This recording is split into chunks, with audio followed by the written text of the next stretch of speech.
Okay, members, I hope you find that reading time useful. Just one further item on the chair's business. I'm going to ask Eamon to take you through this one. Thank you. Thank you, Chair. Members, we have had a request for a special planning committee meeting to consider an application. It's a reserved matters application, LA 11 2023 1729. It's Atlantic Hub Properties, and it's for the data centre. Sorry, Christopher's indicating. Go ahead, Councillor Jackson. Chair, just a declaration of interest for that particular application. Chair, I'll have to make the same declaration as well. Thank you, James. Thank you, Chair. The application is set as for a data centre, and the reason that the applicant has requested that there's a special meeting is that they are under time pressures in the application.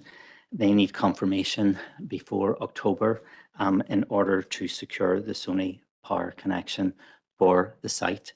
It's a major application. As I said, it's a reserved matters application, and provided that members don't have any objections to having the special meeting from an officer perspective, the application would be ready to be heard, and it's just it wasn't on time for this particular meeting.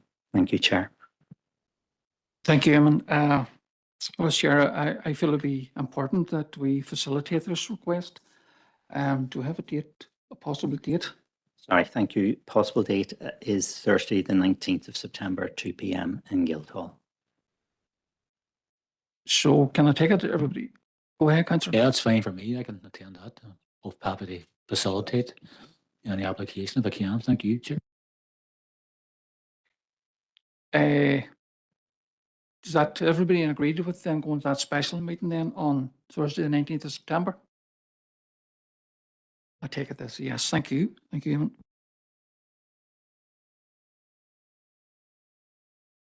Moving on to item 6 in your agenda. Any matters arising from the open minutes of the Planning Committee held on Monday, the 8th of July. Way back then.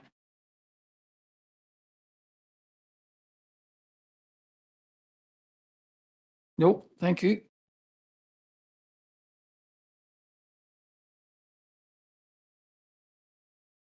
Okay, then we're moving on to item 7 to go through the applications with us today. The first application, Molly will be taking us through. This is LA 11 2023 /11 97 F, proposed infill dwelling at lands between 6 and 10 Eden Road at Park Village. Thank you, Chair. Good afternoon, members. Item 1, LA 11 2023 1197 is a full plan application for a proposed infill dwelling that lands between 6 and 10 Eden Road, Park Village, and the officer's recommendation is to refuse. The application site is located on Eden Road, which is just outside Park Village. The application site is in the open countryside and also within an area of outstanding natural beauty, the Sperrins AOMB. The site is located off the Alton-Muir Road on the Eden Road, and the site is outlined in red, is to the north of number 6 Eden Road. And you'll just see that on the slide here, that's the sideline in red here, and there's an overhead view of the site as well.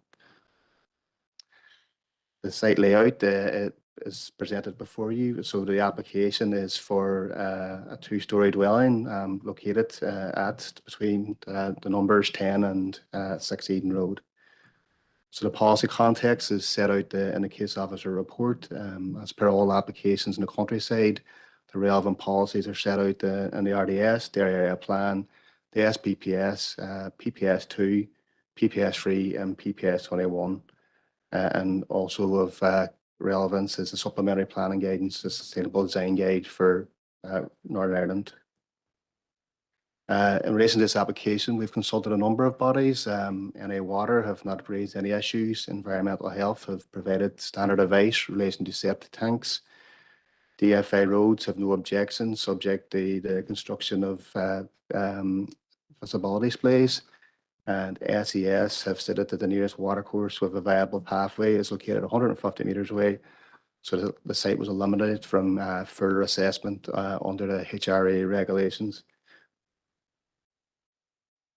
8 letters of objection have been received from 4 different addresses in relation to the application.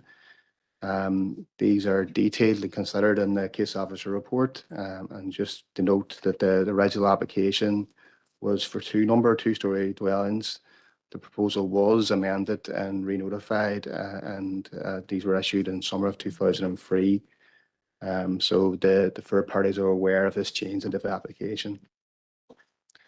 So in summary, the main issues raised in the representations led to PPS 21. In particular, that the application is contrary to CTY 1 as it does not meet any of the stated requirements, and in particular the requirements of CTY 8, that the development will result in urban development. That is contrary to CTY 8 on the basis that it's not a substantial and continuous built-up frontage. Concerns over effluent and storm water disposal, overlooking and privacy concerns, road safety issues on the bend, and concerns on regards policy CTY 13 and 14, which relates to character and integration. So in terms of the recommendation before members today, the main issue for officers relates to the principle of the development in the countryside for a single dwelling. In this case, the proposal has been presented as a CTY case, CTY 8 case, on the basis that it would be an exception under CTY 8. So a number of steps that the officers have considered in the report and in an assessment of the application. And the first step in relation to the CTY 8 is to consider whether there is ribbon development as a result of the proposal. Officers do consider that the dwelling will create a ribbon of development when viewed alongside existing dwellings at 2 Eden Road and 6 Eden Road. So Muir Road to the south of the application. So 2 Eden Road has a frontage on the Muir Road and on the Eden Road and number 6. So in the site above, will, if developed, would create a ribbon of development. So the policy then asks officers or decision makers to consider whether there's an exception under CTY 8 to allow ribbon development. And the exception is set out that if there's a small gap sufficient to accommodate two houses with an otherwise substantial and continuously built up frontage, and provided this respects the pattern of development in the area, there may be a basis for exception. So officers have considered whether this development proposal meets that exception requirements. So in doing so, we've considered whether there's a substantial and continuous built-up frontage at this location. And officers have considered that there is not substantial and continuous built-up frontage. And this is based on a number of factors. Whilst we accept that numbers 2 and 6 Eden Road have road frontage on the Eden Road, it is officers' opinion that number 10 Eden Road does not have a frontage on the Eden Road. The dwelling at number 10 Eden Road has an access onto the road, but the curtilage of the dwelling is set back approximately 11 metres from the road. Officers do not consider that the access forms part of the curtilage, and we're also considered it a separate bit of corner, separate road by the corner of an agricultural field. Therefore, does not share a common frontage, which is a requirement in terms of being an exception, because all 3 buildings must have a frontage. The consideration of what constitutes a full road frontage has been considered a number of planning appeal cases, and it's accepted that the existence of a road frontage is a factual assessment and is not open to interpretation. It means that the curtilage of the building must be considered a built-up frontage, must have a curtilage physically fronting the road. And in this case, Eden Road, we do not believe it does. We've also considered whether there's an otherwise substantial continuous built-up frontage. In terms of is there a line of 3 or more buildings along a road frontage without accompanying development to the rear. Officers do not consider there to be a continuously built-up frontage in this case based on the pattern of development that exists Officer's view is when viewing the lane from the start, consider that number 2, Eden Road, as the first building does have a frontage. Number 6, building 2, does have a frontage. Then there's the site outlined in red, and then immediately to the north of the site, there's an agricultural lane. So officers consider this to be a gap to the next perceived building, which is number 10, which we've also already considered as not having a road frontage. So we do not feel that that there is meets the tests of CTY 8 in that respect. We've also considered as the site a small gap. Whilst the submitted site plan appears to demonstrate that the site is capable of accommodating a dwelling with a similar plot size and frontage length as the existing dwellings at 10, 6 and 2, it is considered the application site provides a visual break between number 10 and number 6 Eden Road. And the appreciation of this gap is further exacerbated by the vegetation along the road edge outside the application site.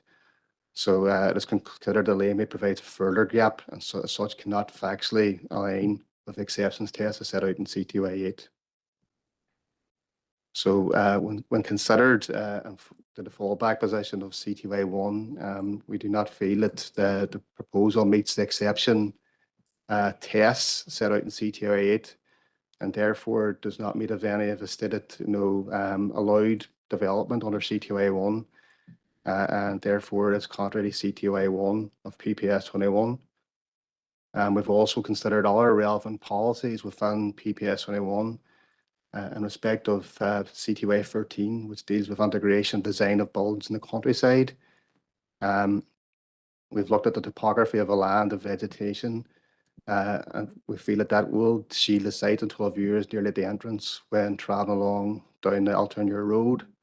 There's also vegetation to the edge of the field boundary, which enables a degree of enclosure when viewed from the Alternure Road. There is proposed planting to take place. On balance, the site will be capable of providing a suitable degree of enclosure to enable a modest-sized single-story dwelling or perhaps a 1.5-story dwelling, according to CTY 13. However, we feel that the scale of the proposal, this is dwelling for 7.5 metres in height, would not integrate satisfactorily at this location, given its prominence and the rising nature of the site from Alternure Road to the location just above 6 Eden Road. In respect of CTY 14, which deals with rural character, we feel that a new dwelling on the site will create a urban development, and which it won't meet the exceptions of CTY 8, and therefore will result in a suburban style of build-up of development when viewed alongside the existing dwellings. We've also considered PPS 2 in respect of the potential to impact on habitats and protected species. There's no constraints identified in the NIA map viewer. We've considered the physical features on the site. The existing hedgerow on the roadside is mostly made up of non-native species and wouldn't meet the threshold to be a protected habitat. However, there will be removal of that hedge for visibility displays, but the applicant has indicated they would replace this with a native species hawthorn hedgerow. We officers believe that will provide sufficient mitigation from an ecological and visual perspective. And in that respect, the relevant policies within PPS 2, in particular NH5, have been met. NH6 of PPS 2 relates to the AONB and developments in the AONB. And given the location and character of this particular AONB, we do not believe that there will be any adverse impact or significantly detract from the character of the features of the AONB and in this particular part of the Sperrins AONB. So on balance, we believe that the proposal meets the policy requirements as set out in PPS 2. We've also considered some of the other issues that have been raised in the objections relation to drainage. There's details of a septic tank has been submitted on the applicant's the drawings. We've consulted ASAS. It's not near any water course. We're satisfied that there will be no adverse impact in terms of the septic tank, and it would meet the the policy requirements of CTY 16 as set out in PPS 21. So in summary, the proposed development is not considered to meet the criteria for being an exception as set out in CTY 8 of PPS 21. It's not considered to be a small gap, and it's not considered to be within a substantial and intensely built up frontage. Development would create a ribbon development along Eden Road when viewed alongside numbers 2 and 6, resulting in a suburban style build up of development, which would be detrimental to the rural character of his area and would be contrary to CTY 8 and CTY 14 of PPS 21. And we also believe it is unable to provide a suitable degree of enclosure for a building of this scale and will also be contrary to CTY 13 of PPS 21. And the proposed refusal reasons are contained in the report and set out before you. Thank you, Chair. Thank you, Malachy. Brief with Mr. Jared McPeak, the agent with us. Jared, if you come on head into the chamber here.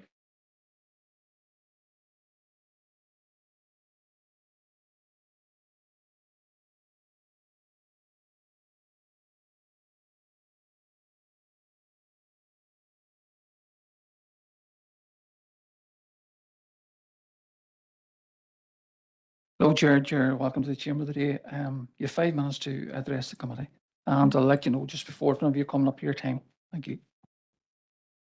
Good afternoon, ladies and gentlemen. Thank you for the opportunity to speak here today. Could I just ask that figure 2 be installed back up on the screen again, please, Malik, if you can do that? As you can see, the nature of development on the Eden Road is all roadside development. As you can see in that figure 2, all the houses all adjoin the road around the red outline. From number 2 to number 26, all the dwellings sit from 3 metres from the edge of the road to 45 metres back from the edge of the road.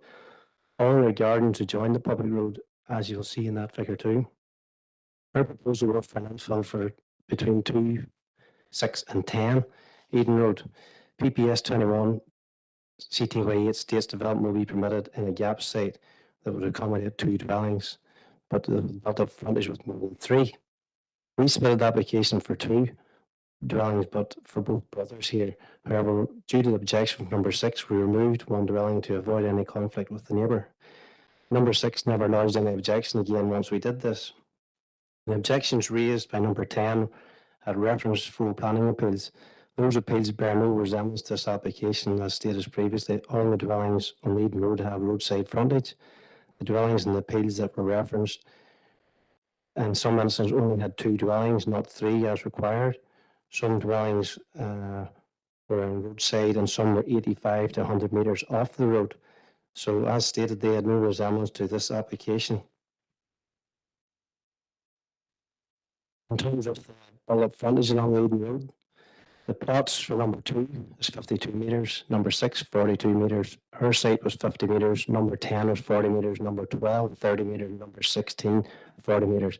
This gives an average plot width on Eden Road of 42 metres, which is consistently ties in with what we're seeing as infill. Number 10 does have the enjoyment of a garden to the edge of the road. They have grass verge that they have planted and maintained. This would constitute that it actually extends to the edge of the road. We would carefully position the dwelling that it will provide 40 metre separation distance from number 6 and number 10. Number 10 will not be affected by this application as its finished road level is over the height of our house. So they will not be affected by this in any form.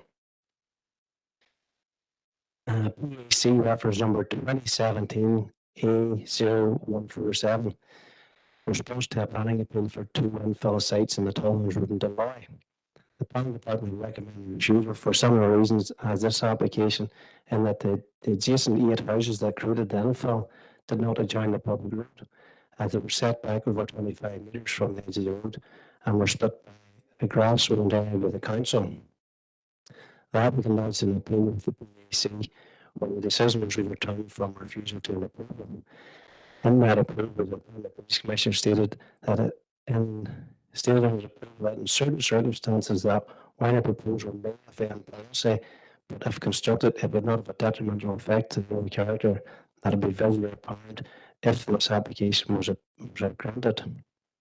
On the approach to our site, travelling on either direction, the proposed drawing of the design and the composition of the site and its position and with the adjacent houses were moved as part of the integral build-up on Maiden Road, and I do believe that it does meet S21 CTY for 8 for landfill. The applicant is from this road. He requires to live back here. His parents live at number 26. His mother has been informed that she has now kidney failure for the second time. This will involve helping her daily and taking her to hospital appointments and living beside her is key to providing this critical care. I'm happy to take any questions. Thank you, Jared. So 47 members, any questions there for the agent?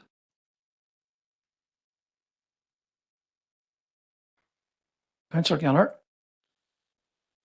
Thank you, Chair. I can see that it's in the report, and you stated it there. Your plans changed somewhat. Was that did you change plans through maybe some of the objections, or was this through meeting with planners? It's sort of it's a brave change from 2 to 1. No, once we saw the objection, and obviously they live beside the objectors, so they didn't want any issues with them if at all possible. So we reduced it from 2 dwellings to 1. That was on our decision for we did that. But as for the application, I've never had any process over this nearly 18 months. Have I been told by Planning Service that A, we were not happy with the house design, or B, anything was untoward with the application. So no, there's been no meetings or anything with that. Go ahead. Just one more. Just how you see these houses that are existing houses, do they all have access out onto this road? Yeah, if you can see that figure 2 map, from it leaves Alton-Muir Road, all the properties just have direct access right onto the edge of the road, and that's all the way up. Our proposed application will be no different to that. If you look past the houses at number 10 around the corner, there's again some 4 or 5 houses there, and they all have the same kind of indication where the properties all have gardens right onto the road edge. So what we're doing is no different. We're trying to tie in with that. Ed. Any other questions there for the agent? Go ahead, Alderman Kerrigan. Thank you very much, Chair, for allowing me in. I'm just wondering, comments that you just stated there that you hadn't had any issue there with the planners in regard to house type, but yet it seems to be that the fourth refusal reason is in regards to the size and scale of the house, from my reading of it. So I'm just wondering in that regard, I was out on a site visit, and the majority of those houses, I think there's one farmhouse up at the top of that road there. It might be a 2-story, but the majority of those houses appear to be bungalows, and the dwelling that you are putting in for is I mean, what floor or area is it? But it looks quite a large building from figure 11 in the pack. So I'm just wondering, was there even a thought of maybe reducing the size of it, because there were issues in regards to overlooking, I think was one of the refusal, or not refusal, but one of the issues that was raised. So it's just wondering about the scale of the house. In terms of, yes, floor area is 2,400 square feet, 4-bedroom detached dwelling. It's a part single story, part 2-story, and it is designed to address the contours of the land. As you've been on the site, you'd see it's quite steep as it rises all the way up. So we did that by addressing it on the low side, having the 2-story part, and then on the high side, having a single story part. But in terms of the overlooking issues, we addressed those by removing one house completely and moving from 1 dwelling or 2 dwellings to 1, which created a separation distance of 40 metres between each house now.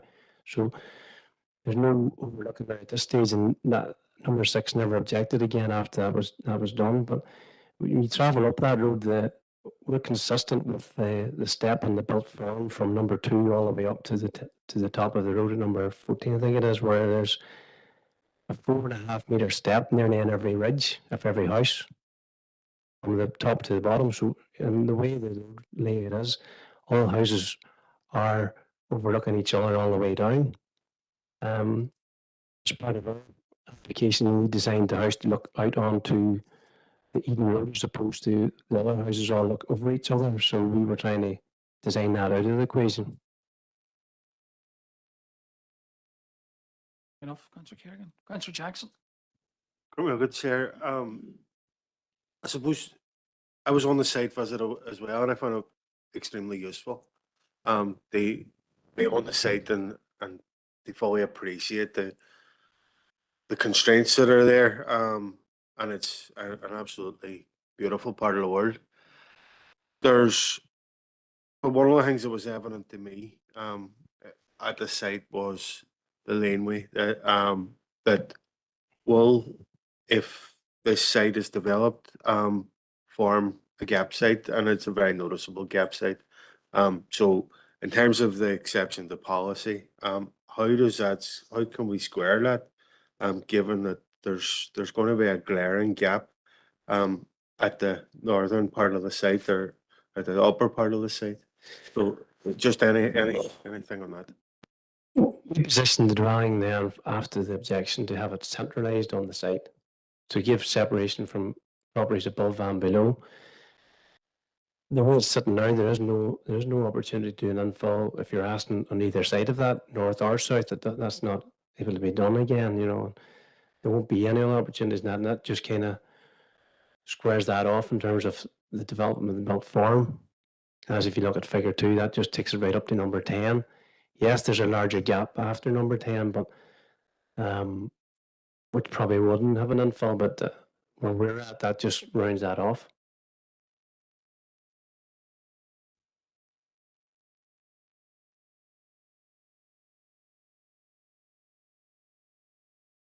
Any further questions, Councillor Jackson? Is anybody else any questions for Mr. McPeak? No, thank you, Jared, for attending today. Thank you. Thank you.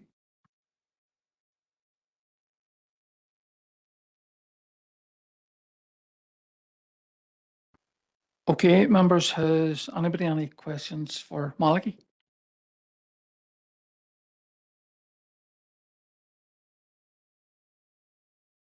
No questions for Malachy. There you are, members. So in front of you, there's a recommendation here to refuse this application. So it's over to yourselves now for any comment. Councillor Gallagher. Thank you, Chair. I'd like to propose not to accept. That was a recommendation. I haven't looked at it. I think the proposal, the dwelling, will result in a runoff of a small gap site within an existing 3 properties. Therefore, I think it does meet CTY 8. I don't think it'll significantly alter the character of the area. And from what we hear today, there's adjustments made that will not permit any further development within a gap site. So that's what I would like to propose, Chair.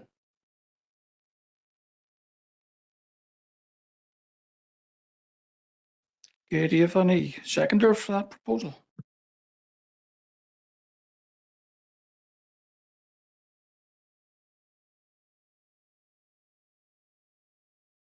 Okay, there doesn't appear to be any seconders for that proposal. And do we have any other proposals?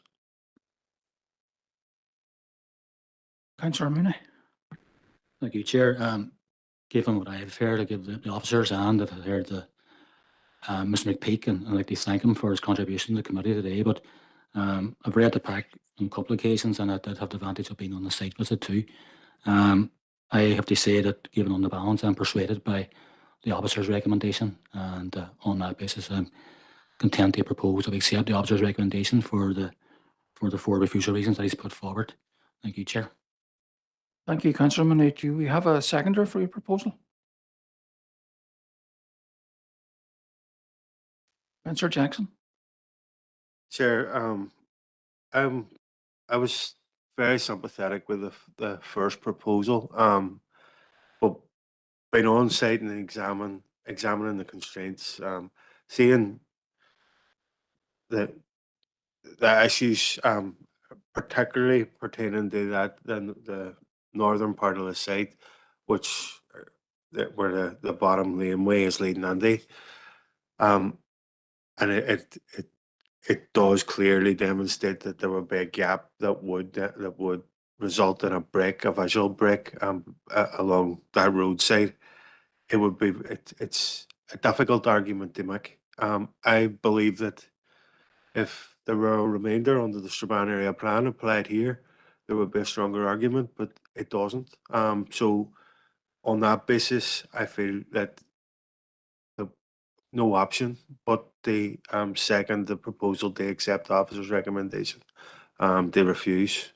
In this instance, while I'm sympathetic with the application, I feel that that it would be challenged and overturned at appeal. So in the interest of taking decisions based on policy, I don't feel that we've any option but to second the proposal that's in front of us. Thanks, Chair.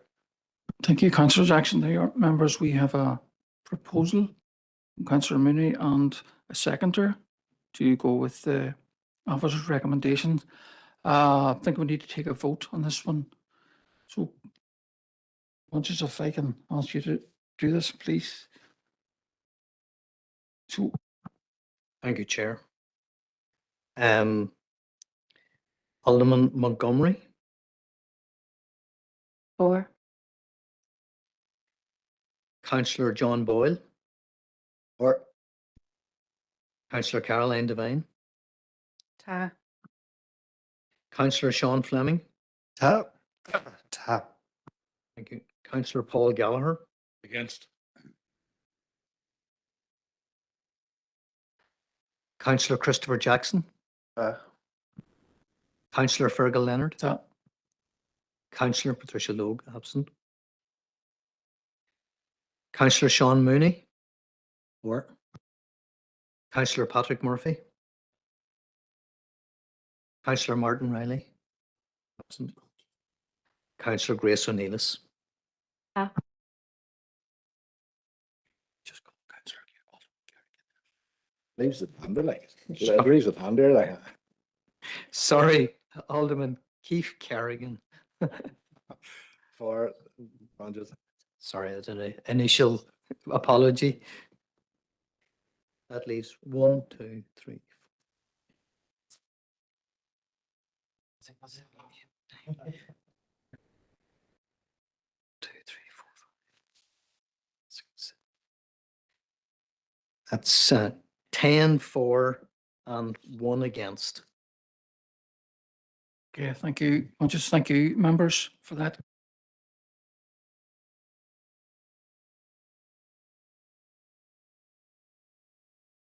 Okay, members, we're moving on to application number 5, and Laura will be taking us through this one. This is LA 11 bar 2024 bar 0120 bar O, and this is proposed story and 3/4 dwelling detached garage 200 metres northeast of junction of Ard Barn Road and Scraggy Road, accessing Scraggy Road, Kiln. Laura.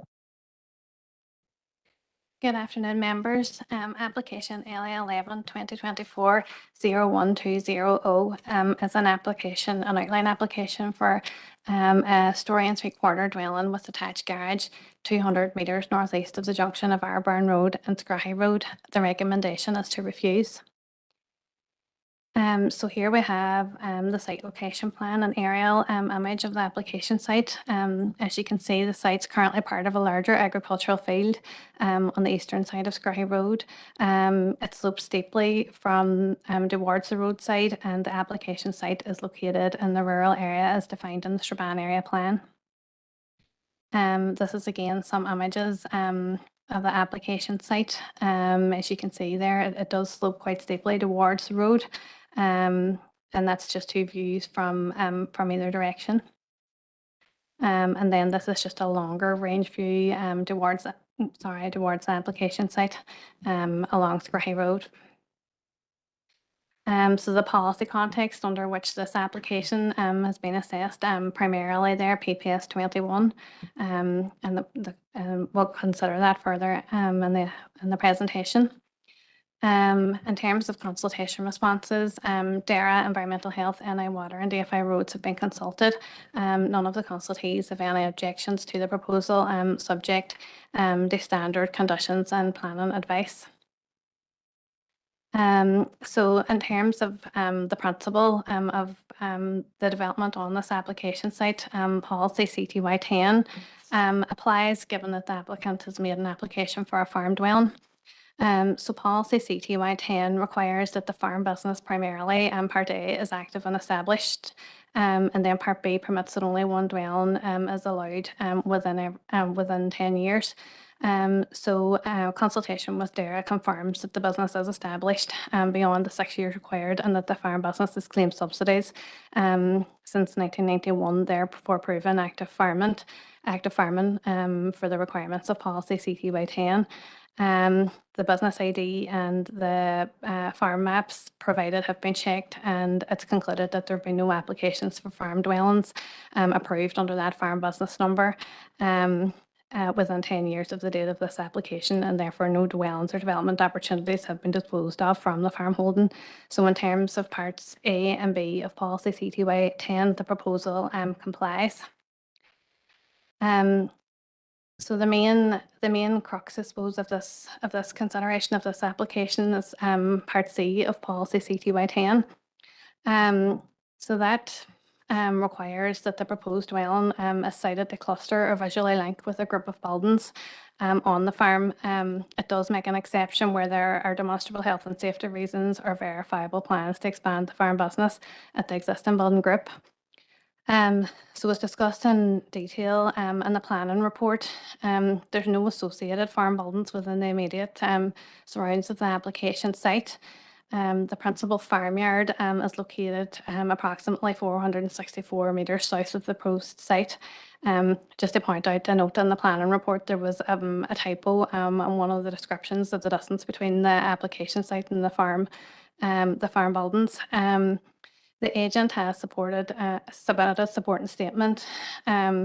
We've noted the agent's comments, but we don't consider that any substantive evidence has been provided in terms of health and safety or verifiable expansion plans to support the one-off placement of this farm dwelling.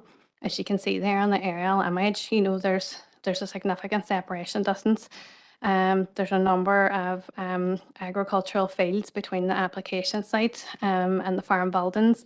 There's another public road. There's a number of dwellings.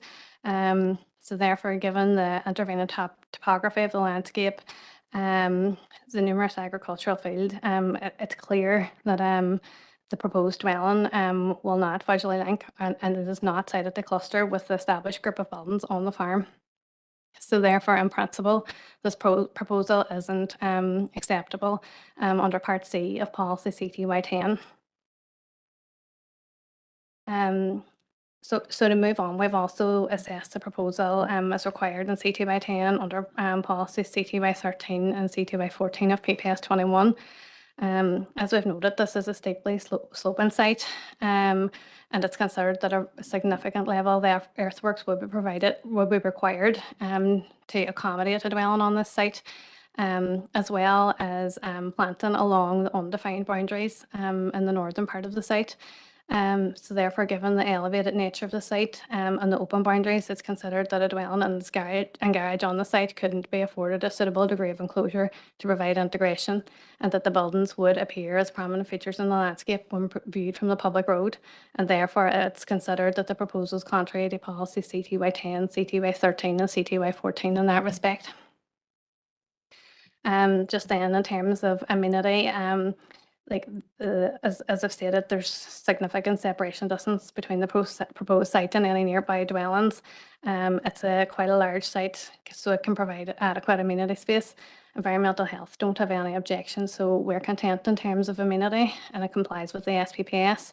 In terms of site access and parking, DFI roads have been consulted. Their content provided that the visibility displays of 2.4 by 110 are provided at the application site. Was the details to be submitted should approval be granted at reserve matter stage. And given the extent of the site, it's sufficient to provide a parking and manoeuvring.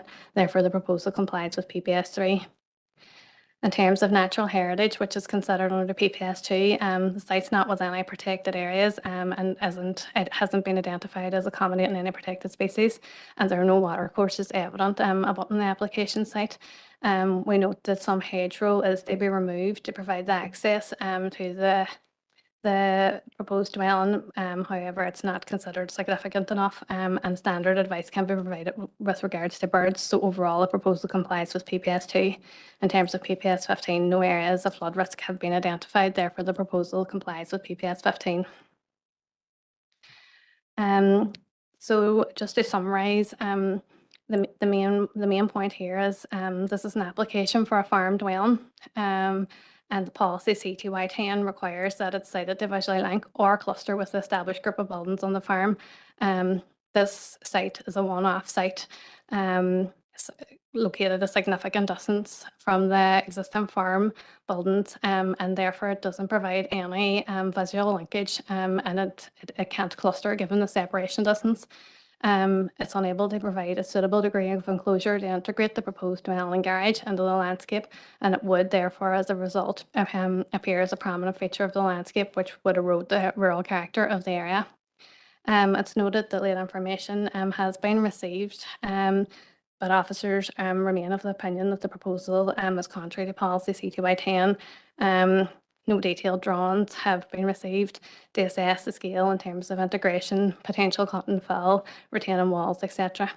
No objections or letters of support have been received in respect of the proposal, but overall refusal is recommended as the proposal is contrary to policy CTY1, CTY10, CTY13 and 14 of PPS 21. And the refusal reasons are set out in the planning report and here in the slide in front of you. Thank you. Thank you, Laura. We have a couple of speakers in this one. Can I first of all call forward Alderman Hussey, please?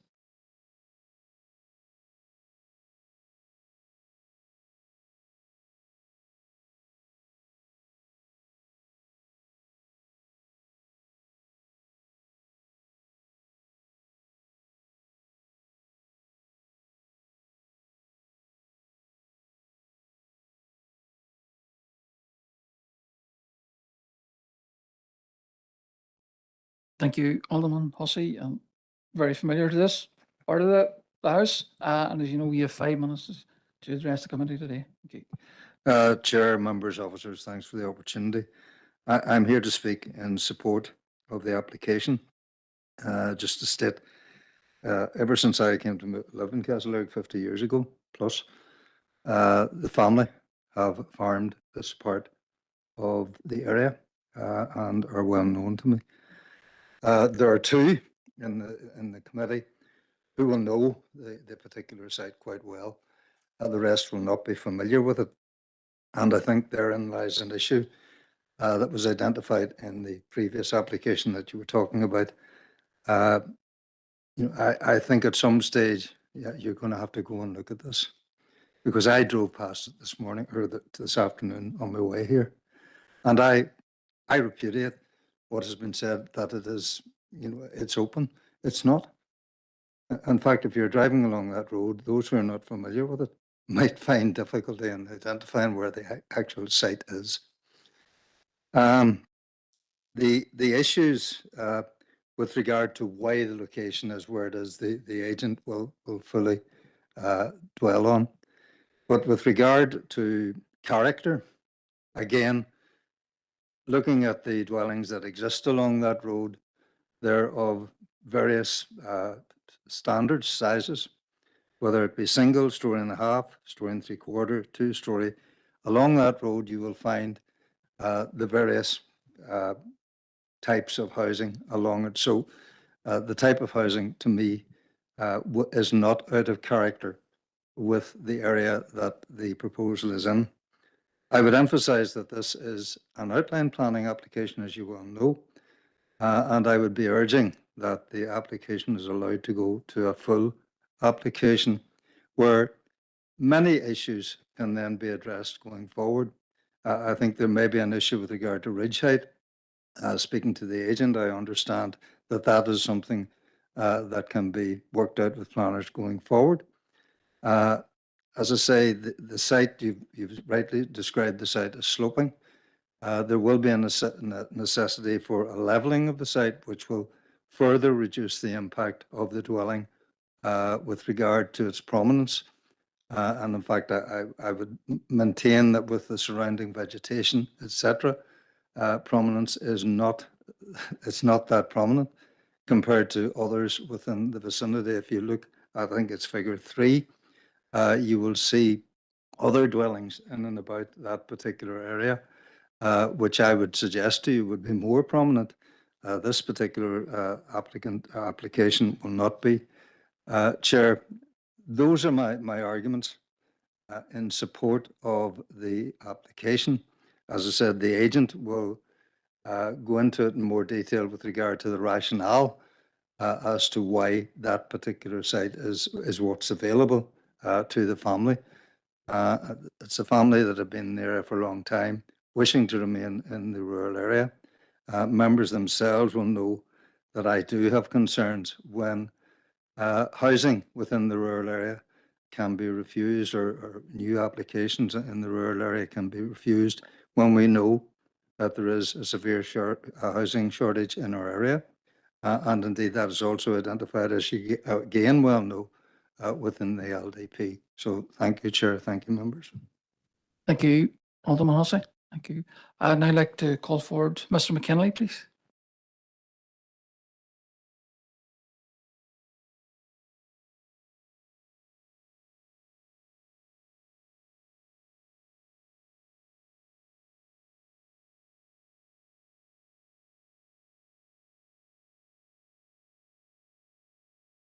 Hello, David. You're very welcome to the chamber today. You have 5 minutes now to address the committee, and we'll let you know whenever you're coming up to your 5 minutes time.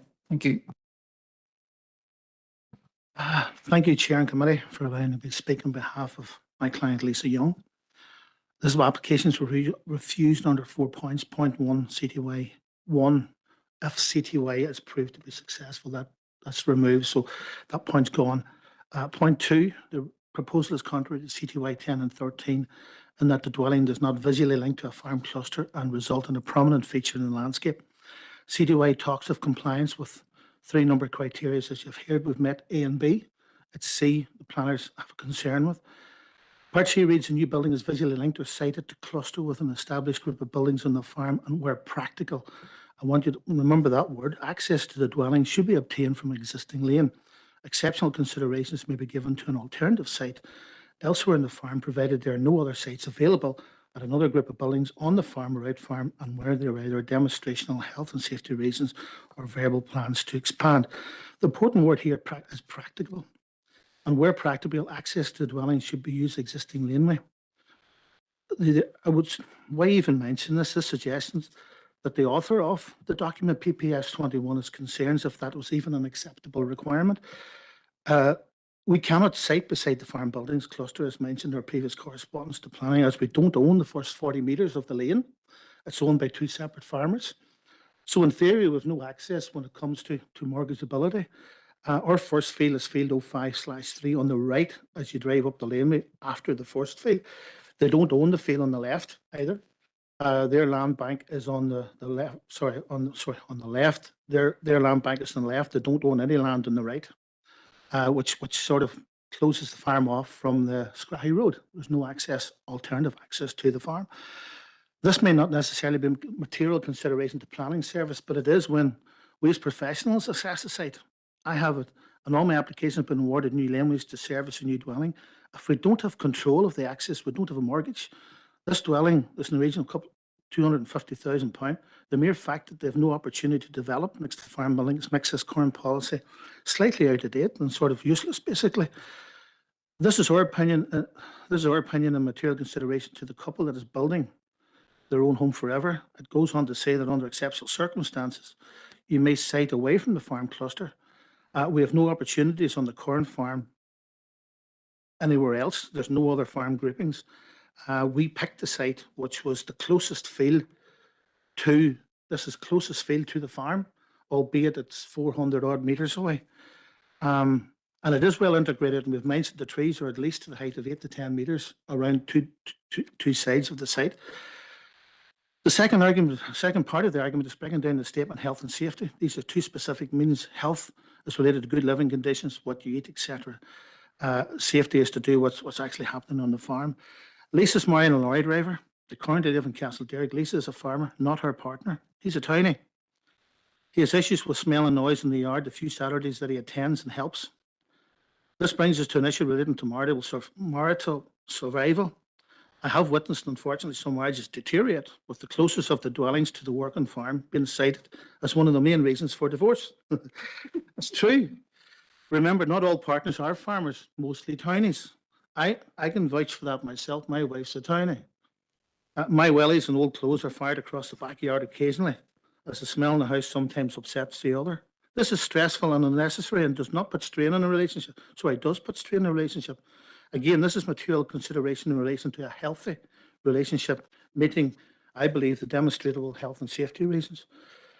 Furthermore, in the justification CTY 10 paragraph 5.41, if, however, the existing building group is well landscaped or where a site is adjacent to the building group is well landscaped, planning permission can be granted for a new dwelling, even though the degree of visual linkage between the two is either very limited or virtually non-existent due to the amount of screening vegetation. That's in the justification and implications of CTY 10. Mr. McKinley, if I could ask you to wrap up very shortly now. Right, okay. The nature of the dwelling site picked is well landscaped, therefore will fall into the non-existence view.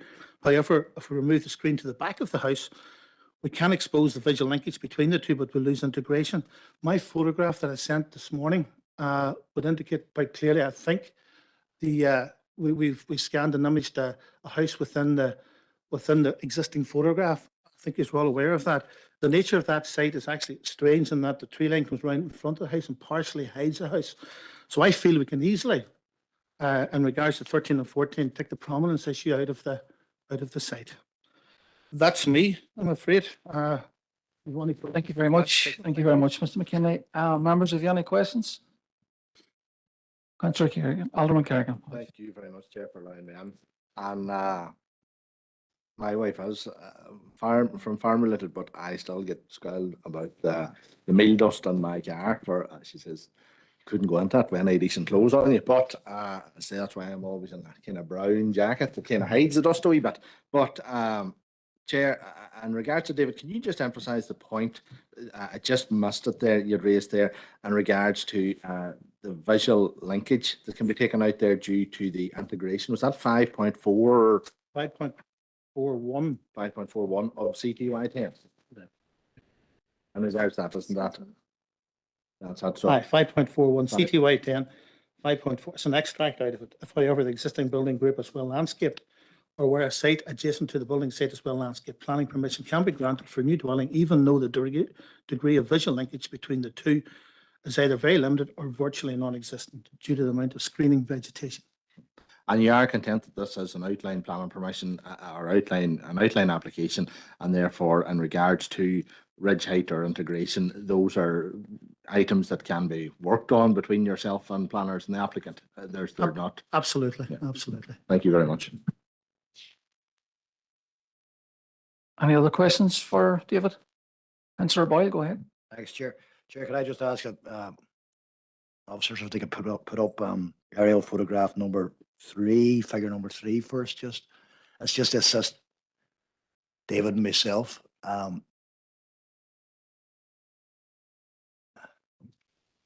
Yeah, so is that I can't tell. Is that, I'm looking for the one with the blue line on it. That's it. Is that it? Is it? Can't see it. No, that's it. That's it. Thanks, David. This is more to assist me than anything. You mentioned ownership of land there, and to the left of this and to the right of this, and et cetera, et cetera. So if we're looking at it there, obviously then the farm building is the circled in blue there. Yeah, you see that all right. And the proposed site is to I'm assuming that's the north. Is that the north of it? Yeah, yeah. That's not relevant. I suppose if it's north or south or west. But the fields between the farm building and the application site, did you say that none of those fields actually belong to the farmer who lives in the farm building? Yeah, the field below the red light line isn't owned by us. That's at the junction of the Ardbarn Road and the Scrahy Road. Right. You see the dwelling just south of that. You can see the laneway to the side of it. Yeah. The dwelling isn't owned by us, and they march the lane, and the field on the left when you drive in the lane isn't ours, but the second field in on the left is ours. Right. We don't actually own any of the land between the Scrahy Road and the lane. That's clear evident on the farm maps. That's That grand, makes David. sense? That's fine, David. No, I just wanted to clear that up in my own head. That's okay. That will be of assistance when it comes to making a decision. Thanks. Any other questions for David, please?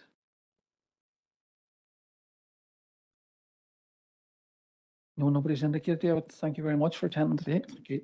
Thanks.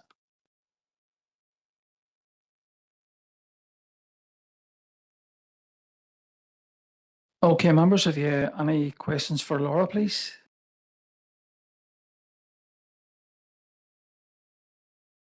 Alderman Kerrigan. Thank you very much, Chair, for letting me in. Just quickly, Laura, that site, I know it is quite, that field does rise there from the road, and depending on the location of the site or the location of the dwelling within the site, and it appears to be in the lower section, closer to the road, is where they're seeking to, where they would be seeking for the actual dwelling to be situated. But just querying on it, how long ago would it have been that the images were taken or the site visit was occurred? Because I was on that road yesterday, today. I was on 3 days this week there, and there will be an element of seeing a dwelling house as you would travel from Killen, but the site it is quite. There's quite a bit of landscaping and that natural landscaping that is there. We've had other sites which have had a lot less on other applications. There's quite a bit of mature trees there. And again, when you're coming down from the Blacktown, coming on down Scrahy, the realistically will be no view of the dwelling house at all, because you have very mature trees in that regard. So I know you've got an image there of coming from Killen, and you have it, and again the image that was emailed round there by the agent showed I suppose the site and then their imprint of a dwelling house on it. So I was just wondering in regards to that. I mean, in my view on it, this site has a lot more natural boundaries, I suppose, bounded on three sides, effectively there with the hedge and the type of that field, than other sites. I know you're taking each one on its own, but it just felt there should, there are as refusal reasons, but it just felt there's a wee bit more weight maybe placed on them than there could have been. But that's just my own view. Just a comment, Laura. Sorry, just in terms of your question, when the application site was visited, the case officer visited that site at the end of February. So that's when it would have been visited. I don't think you had another question for me. More just a comment, and I suppose end of February time, there's not going to be the foliage or the coverage there and the hedgerows as well. So it maybe does appear more open at that stage. Okay, members, any more questions for Laura, please?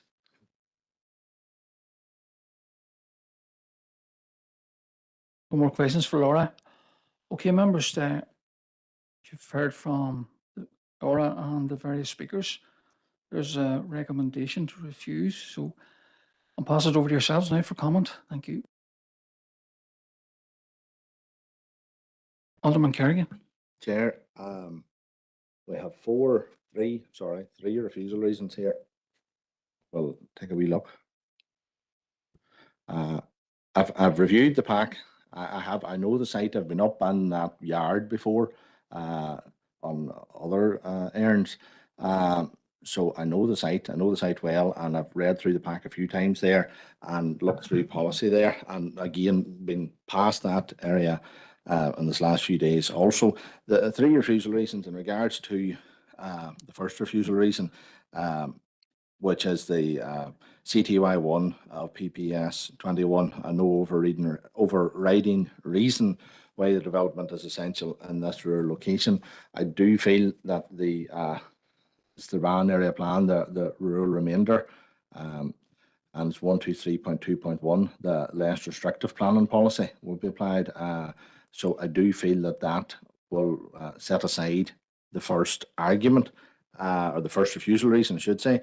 In regards to the third refusal reason, being the contrary to CTY 10 and CTY 14 of PPS 21, proposed dwelling and garage is not visually linked, and development would appear prominent in the feature and would further erode the character of this rural area.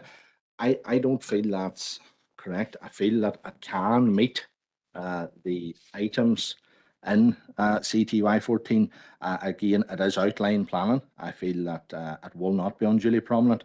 To be fair, and I suppose a bit of criticism of ourselves, knowing that section there from Ednasop and round to the Blacktown, there's a lot of small dwellings, there's a lot of bungalows, and there's a lot more development currently taking place there. I think there's 3 additional houses being built on up round to the Blacktown, and there's one that this committee passed, which is very large, to be fair, compared to the other dwellings. So I don't feel that this house will be unduly prominent in the landscape. It will not. And again, the 5 points on CTY 14, it is outline application. We do not have to, that can be a discussion with the officers in regards to ridge height and in regards to that, and I'm content as to what officers may deem appropriate. So I do feel that it will meet the 5 criteria in regards to prominence in the landscape. It will not result in suburban style build-up. Again, respecting the traditional pattern of settlements, there are little clusters. You have there's the dwelling house at the end of the existing farm, the farm lane, and the little ex-council cottage that's up just around the corner. So you do have a few little clusters of 2 or 3 dwellings on that section of the Scrahy Road, and I don't feel it'll create ribbon. And the ancillary works there, I feel that they can pull in, but that will be sightlines. The only access is directly onto the Scrahy Road. So I feel that it will meet CTY 14. In regards to CTY 10, the second refusal reason, and CTY 13, we have, as David has made mention there, it does meet the first 2 criteria, A and B, in regards to the farm business being active for 6 years and no dwellings are sold off or sites sold off within the 10 years. And I do feel that CTY C section there of CTY 10 is the sticking, or is the sticky point in this regard. But I do feel that that can be met. I do feel in the exceptional consideration, and I do feel that there is movement there in that element of the policy. I feel that it can potentially be set aside. There is made mention there, I know, in regards to health and safety reasons. They have been touched upon in regards to, David has mentioned there, but I do feel that there is an element in there, and I may actually refer back to the rural remainder on regards to 123.1, and it does state the rural remainder is defined as the residue of the rural area beyond the various designations already highlighted. It varies in characters, landscape quality, but is attractive in its own right and deserving of protection from undesirable forms of development.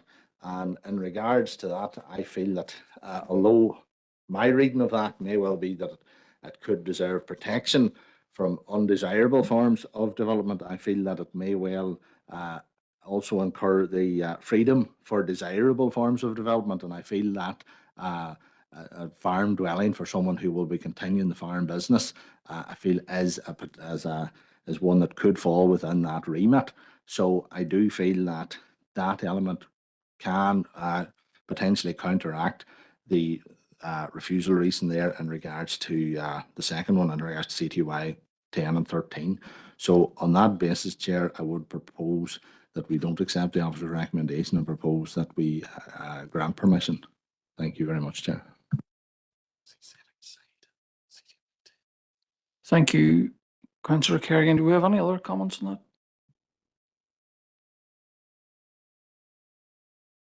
that? Do we have a seconder for that proposal? Councillor Devine, go ahead.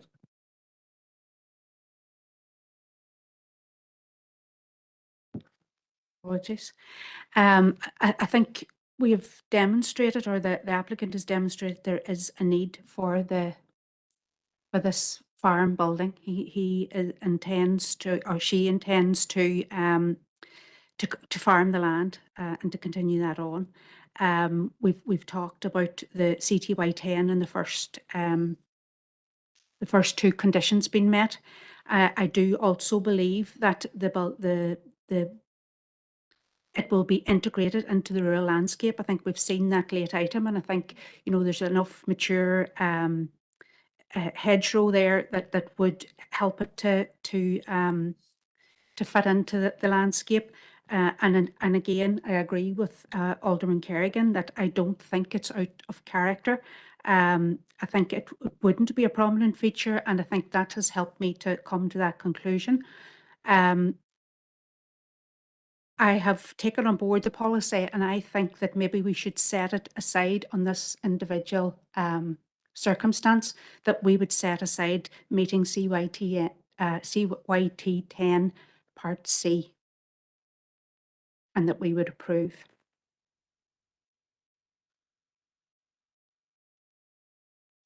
So, thank you, Councillor Devine. Just confirming that you're second the proposal from Councillor Kerrigan. Paul, go ahead. Yeah, Chair, I'm just, I'm grateful actually for the clarification from the seconder in relation to this, because I'd thought that Alderman Kerrigan, whenever he was proposing this, was suggesting setting aside policy CTY 10 number C, and was articulating the reasons why he believed C should be set aside in this particular case. And I think you're suggesting that you would agree that it should be set aside for those reasons that have been set up by Councillor Kerrigan. Thank you.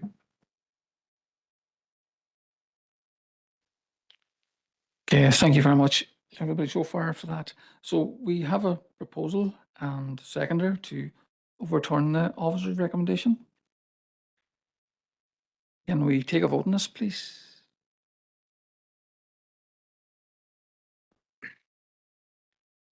Thank you, Chair. To take the vote to overturn the recommendation and to approve this application. Alderman Keith Kerrigan. 4 bunches. Alderman Janice Montgomery. 4. Councillor John Boyle. 4. Councillor Caroline Devine. Councillor Sean Fleming. Ta. Councillor Paul Gallagher. 4. Councillor Christopher Jackson. Councillor Fergal Leonard. Councillor Patricia Logue. Here. Councillor Sean Mooney. Councillor Patricia Murphy. Sorry, Patrick Murphy. Sorry, Councillor. Councillor Martin Riley. Not here. And Councillor Grace O'Neillis. Ta. Thank you.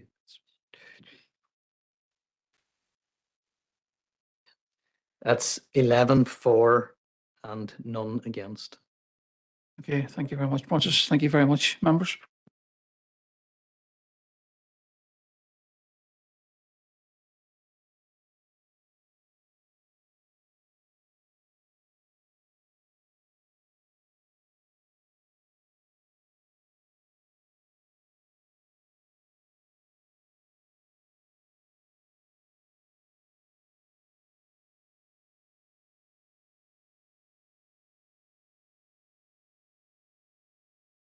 Okay, members, we're moving on to application number 4. Laura will go through this one as well. This is LA 11 bar 2022 bar 0203 bar F. And this is proposed west wind turbine with at approximately 375 metres southwest of 35 Consents Road, Siam Mills. Laura.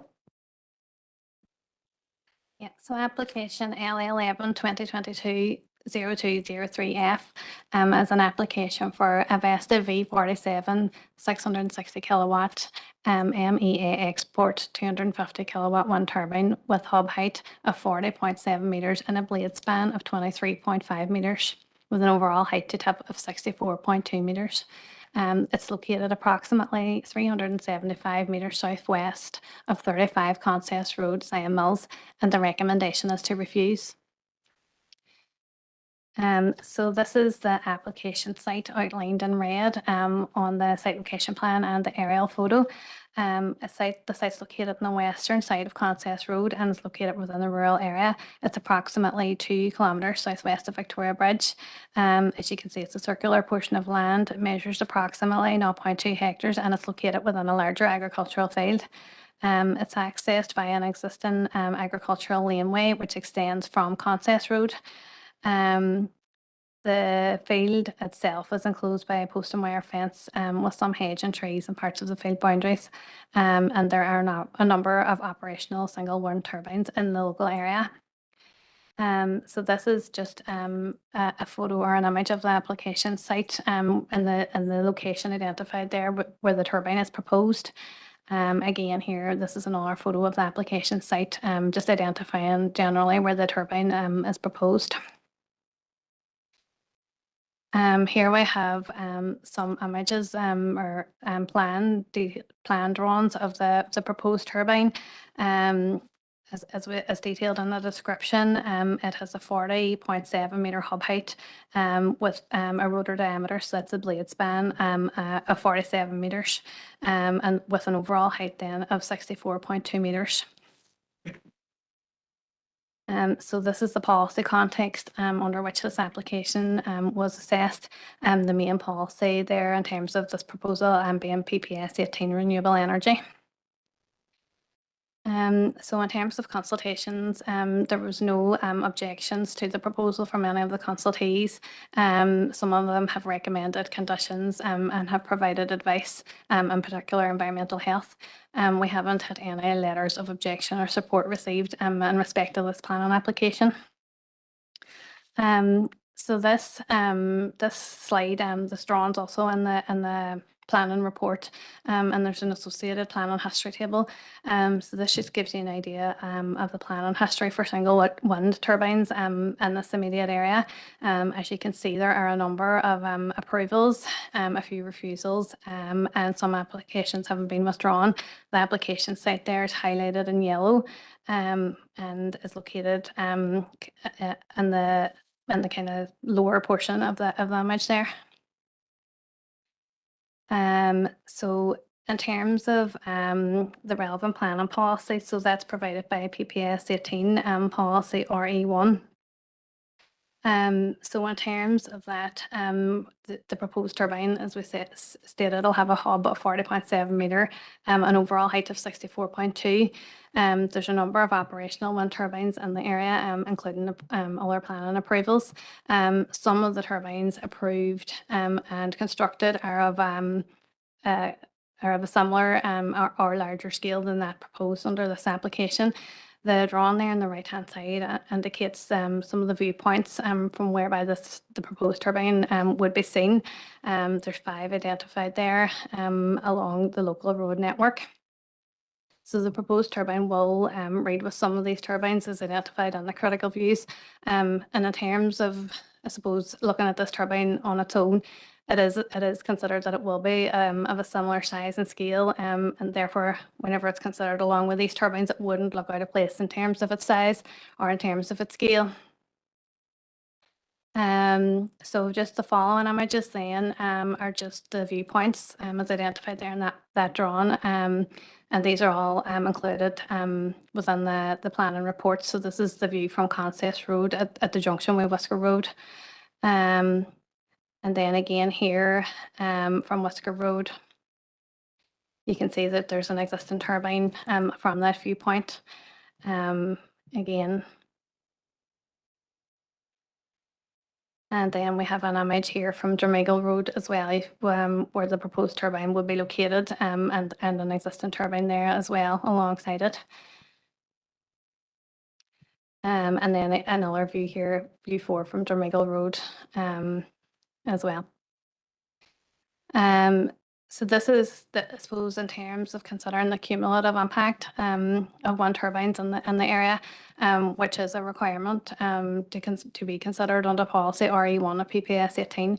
So this view is taken from Stone Road, and it's view 5 as identified in the drawing previously. So as you can see, there are a number of existing wind turbines in this area, and identified there, outlined in the red circle, is the approximate location of the proposed turbine. So the consideration here in terms of the cumulative impact. So the proposed turbine, as you can see, is located basically at the end of an existing line of wind turbines, and you can see there on the left-hand side of the screen. So it would therefore extend, this existing line of wind turbines, and therefore it's considered that it would have a cumulative impact when considered along with these turbines. So there, just in terms of policy RE1, it's overall, it's considered that it would have an unacceptable adverse impact on the visual amenity and the landscape character of the area when considered along with a significant number of existing single wind turbines, in particular when viewed from Stone Road to the southeast. There are at least 7 other existing wind turbines in the area, and the proposed turbine would extend that turbine development further into the rural landscape. So overall, the proposal is considered contrary to policy RE1 in that respect, and therefore wouldn't be considered acceptable in principle. Whilst it's not considered acceptable in principle, we've obviously assessed the proposal in terms of the other criteria as required by policy RE1 and the other planning policy statements. In terms of noise, environmental health were consulted, and they didn't have any objections to the proposed turbine. It's noted that there will be a 1 decibel breach at the amenity space of 6 Whisker Road, but they didn't consider this significant enough to sustain an objection to it. There are some, it won't exceed the financially involved limits at 35 Concess Road and 37 Concess Road. These 2 properties have submitted their financially involved with the proposal, and officers are content with the information submitted in that respect. In terms of shadow flicker, it will be below the recommended limits of 3 of the closest properties and the planning approval there. In terms of the involved dwelling, it's only 3 minutes above the recommended 30 minutes per day. However, this property has a financial interest in the proposal, and therefore the mitigation was required to shadow flicker isn't required. So there's sufficient separation distance to the nearest dwelling, the nearest dwelling and the nearest public road to protect safety in terms of any potential fall distance or ice throw, and there's no issues with electromagnetic interference. Overall, it's considered that the proposal won't adversely affect residential amenity, public safety, or human health. So in terms of biodiversity, which is consideration of policy PPS 18 and PPS 2, there was no significant impacts of this proposed turbine. The hedgerow and trees have negligible bat risk potential. There's an adequate buffer between the proposed development and any water courses.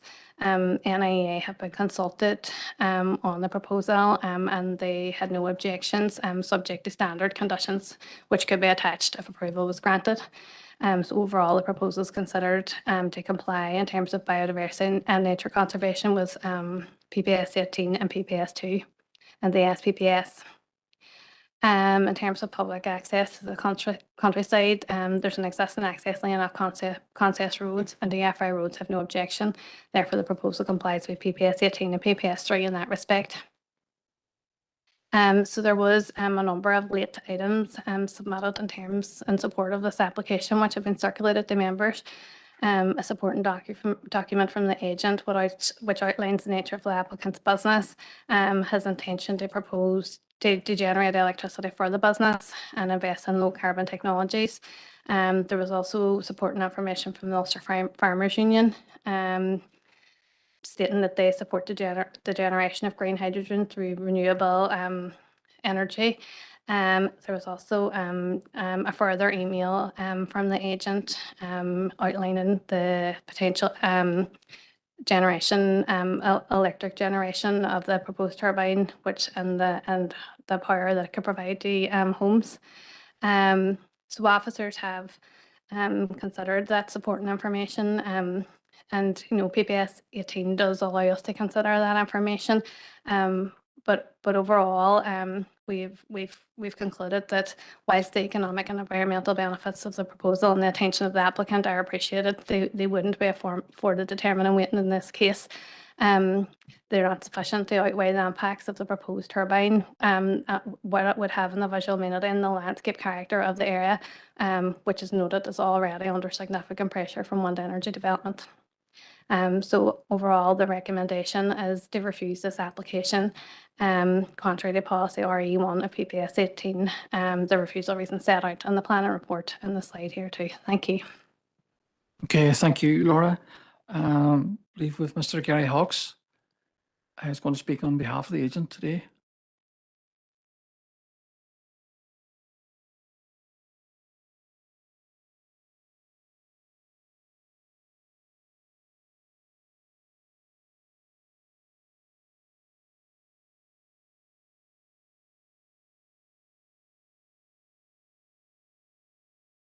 Hello, Gary. You're very welcome to the chamber today. You have 5 minutes to address the committee, and I'll let you know shortly before your 5 minutes are up. So give you an opportunity then to wind up.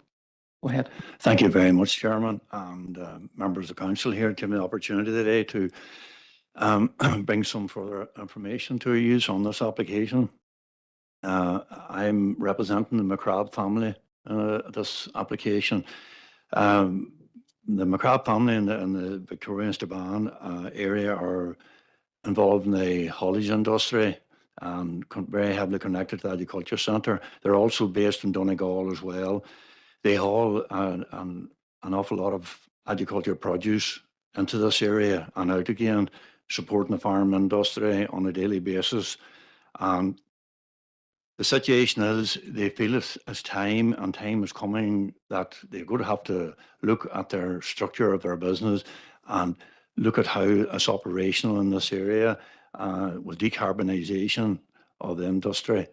So they feel that the future in their industry is to move to renewable energy and the heavy haul industry. The problem is, the moment is, it's a chicken egg situation with some of these technologies, as you may be aware, batteries, hydrogen. Till somebody actually makes the move and starts putting things on the ground. The reason for a turbine is you need one turbine to make hydrogen. You must use green energy. There's other hydrogen products out there, but there's no warranty of their authenticity. So you need water, you need one turbine to make the energy more. You can then make the gas, you can compress it, you can take it where you want, you can store it as long as you like. It's the cleanest energy, it's the most prominent energy on the planet. And you need two products. You need wind and you need water. And as most of the countries are well known, in Strabane here, we have plenty of wind and we have plenty of water. The problem maybe on the situation is you must have height. You have to have altitude. You have to make the project efficient. The other reason is too, it's in line with the haulage yard, the owners. So they have to access overnight refueling, and it's going to be very close by to the new A5 proposed dual carriageway. There may be further opportunities, but this technology is moving very fast at the moment. My position here today is I'm assisting in this development and working on the technology one. The Ulster Farmers Union supports us very strongly. I'm County Tyrone board member of the Ulster Farmers Union. So we have our strategy and policy has been talking to the ministers in Stormont. And if I can go to you maybe have information supplied to you already. But it's only 4 weeks ago, UFU Meat Economy Minister Colin Murphy, MLA, who voiced his preference to supporting green technologies and skills for green economy, including the role of green hydrogen. He seems to be fairly supportive of this type of development. The transition to a greener and more sustainable economy can be a just transition and generate prosperity for all. As you most of you will be aware, Northern Ireland is leading already in the hydrogen industry. We have Wrightbus, and they're one of the leading manufacturers in the world of heavy vehicle manufacturing. So I think there's an easy transition here in the near future. It took us quite a while to get to this length, and I think it's going to take us a bit longer in the next phase. But when we have Wrightbus, I have seen the vehicles. I have a hydrogen vehicle myself, but I don't have any fuel. I'm optimistic, and I'm putting a lot of time and effort into it. And it's a clean, safe fuel. There is no lithium involved, and I think it's got big potential. And this is why we're putting the support forward to look at the heavy industry, the haulage industry in this area in line with the new A5 and any future opportunities that may occur in the future. Thank you very much. Thank you very much, Gary, for that information. Members, does anybody have any questions for Gary?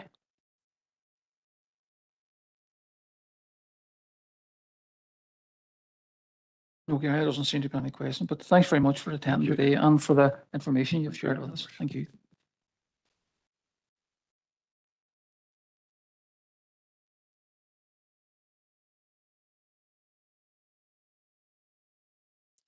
Okay, members, has anybody any questions for Laura? Councillor McNeilis? Laura, can you just see on figure 7, and then if you go on ahead to figure 16.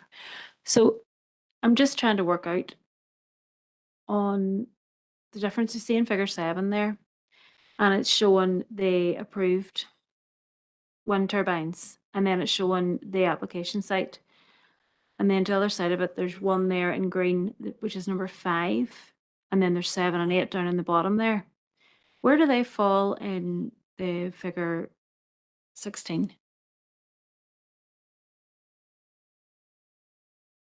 Thank you. So appreciate it has even been hard for us to place all of these turbines because there's a number of approvals in the area. So see in terms of number 5, there's a turbine there kind of forward on the image here. So that is turbine number 5.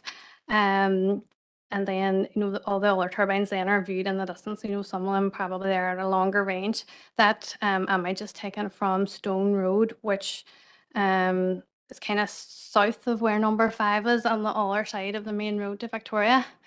So Stone Road is like a higher road looking across the valley, basically over towards where all those other turbines are located. Like some of them you can see are probably a bit further away there in the distance. But in terms of identifying exactly what turbine belongs to which, planning history, it was difficult for us. So we wouldn't have been able to point out specifically, oh, that belongs to number 7 or whatever. But it was just to try and put the planning history on a map and then show you the image in terms of the cumulative impact, where all the existing operational turbines are. It's just in my head when I'm looking at this and I'm seeing this application site as number 1, and then in this image here, it's showing the proposed turbine as being the furthest to one side, but on this map, it's showing that, it's very hard for me to visualize that this is actually going to extend, the existing line. I appreciate that, and I think it's because of where the image was taken from, where so how you read all the turbines together. I think there is on the viewpoints you can see there at figure 9 viewpoint 5, that's where that photo was taken. So you can see the site's kind of towards probably it kind of shows you but maybe where the site is towards the end. Maybe if all those maybe if the turbines were plotted on that image as well, it might make it a bit clearer. But I suppose it's just from that viewpoint on Stone Road. That's where it reads as extending the row of turbines. I know on a map it might not look like that, but that's how it looked like from that viewpoint. Anything else, Councillor McNeilis? Just sorry, because I don't want to come across as like not understanding it here, but so that viewpoint from Stone Road is showing it that it's extending the line of turbines. So is that the only viewpoint that's been taken into consideration here, or why is it that particular viewpoint that we're being shown today?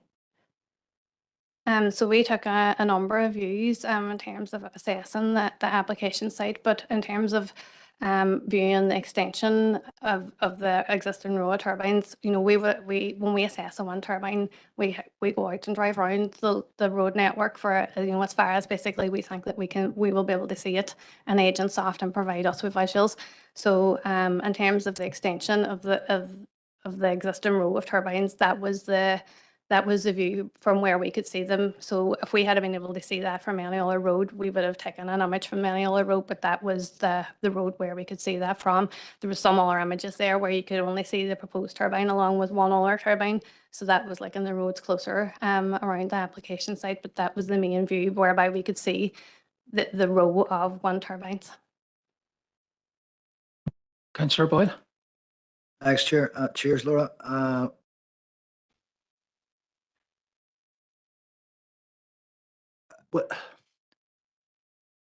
Had this application had a different hub height and perhaps a different rotator diameter, would that have potentially altered the view of officers?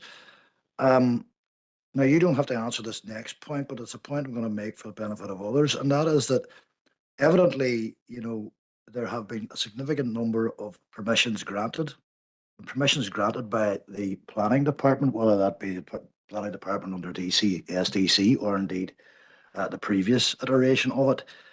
And I suppose I'm just reflecting on the fact, you know, when is too many, too many? And I can see where Councillor Neelis is coming from as well. You know, it's difficult to assess this one because we're not there. We're not looking at the viewpoints, and perhaps other viewpoints would have been different. But there is one of the figures there,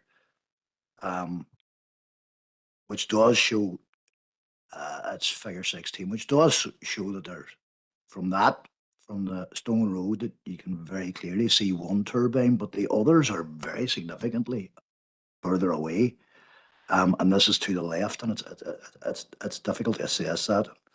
But I suppose my question was, hub height and diameter, would that have, if that had been smaller and not as wide, would that potentially have altered the opinion, or is that just being too clever at this point? No, thank you for the question. We did try to cover that in the planning report. I suppose in terms of the size and scale of this turbine, it's comparable with the existing turbines in that area and comparable with approvals. So in terms of the size and scale of it individually on its own, you know, we're not saying that it, you know, it has a significant visual impact. The point that we're trying to make is that there's a cumulative impact here by adding to the existing turbines in the area. So, you know, in terms of size and scale of it on its own, it is comparable to the existing turbines in the area. It's okay, Councillor Boyle. Anybody else? Councillor Geller, go ahead. It's just, in conclusion, saturation is saturation. That when people see one going up, and two going up, and three going up, and then the people that live in that area are saying this is saturation. I think that's what the planners are saying here, isn't it? Thank you.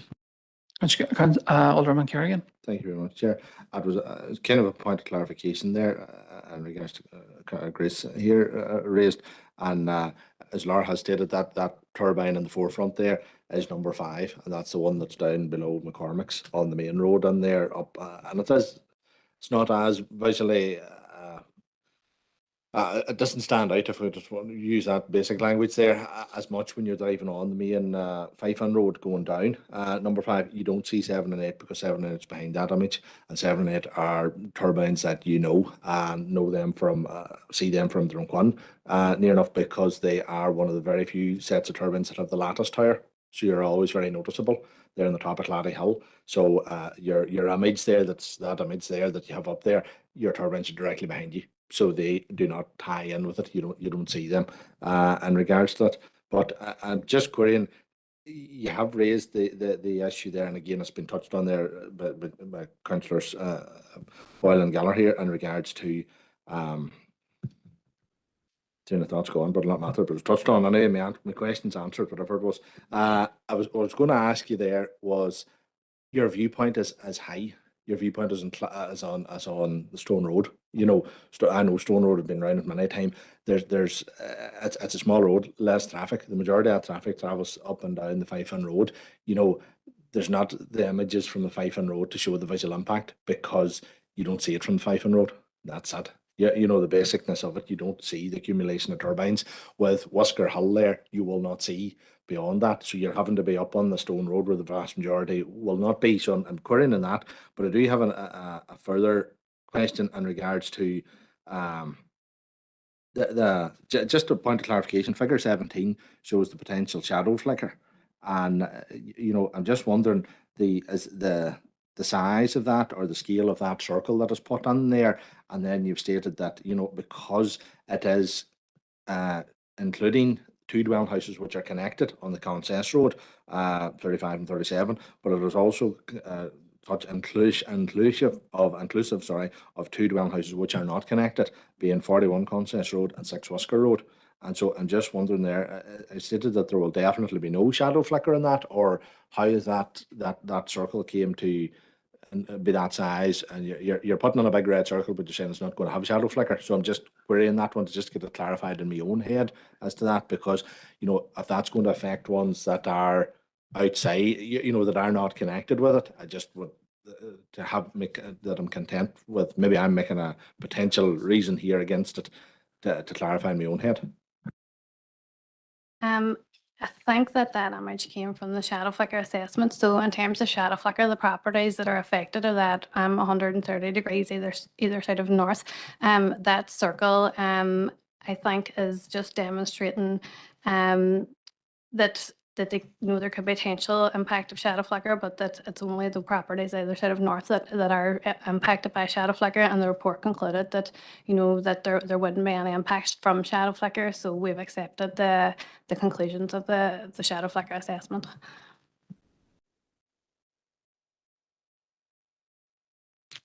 Okay, members, any more questions for Laura?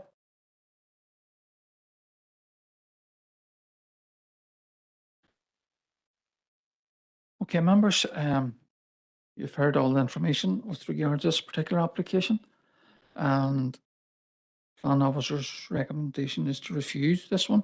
So pass it over to yourselves for any comments. Councillor Boyle.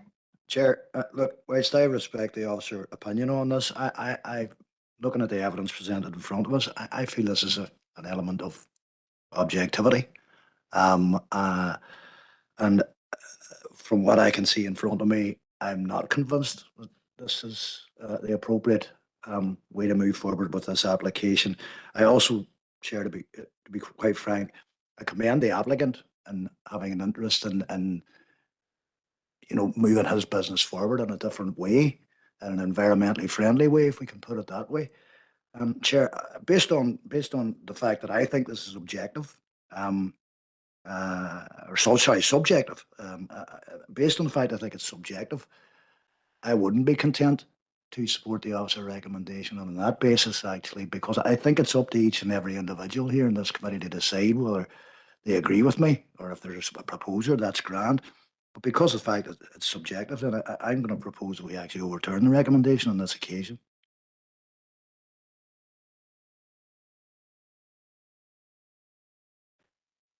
Thank you, Councillor Boyle. Do we have a seconder for that proposal?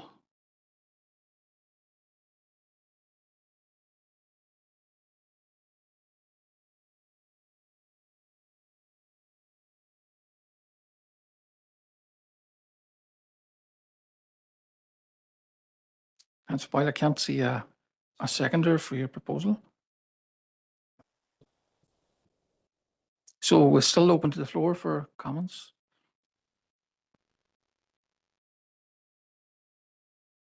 Councillor Mooney.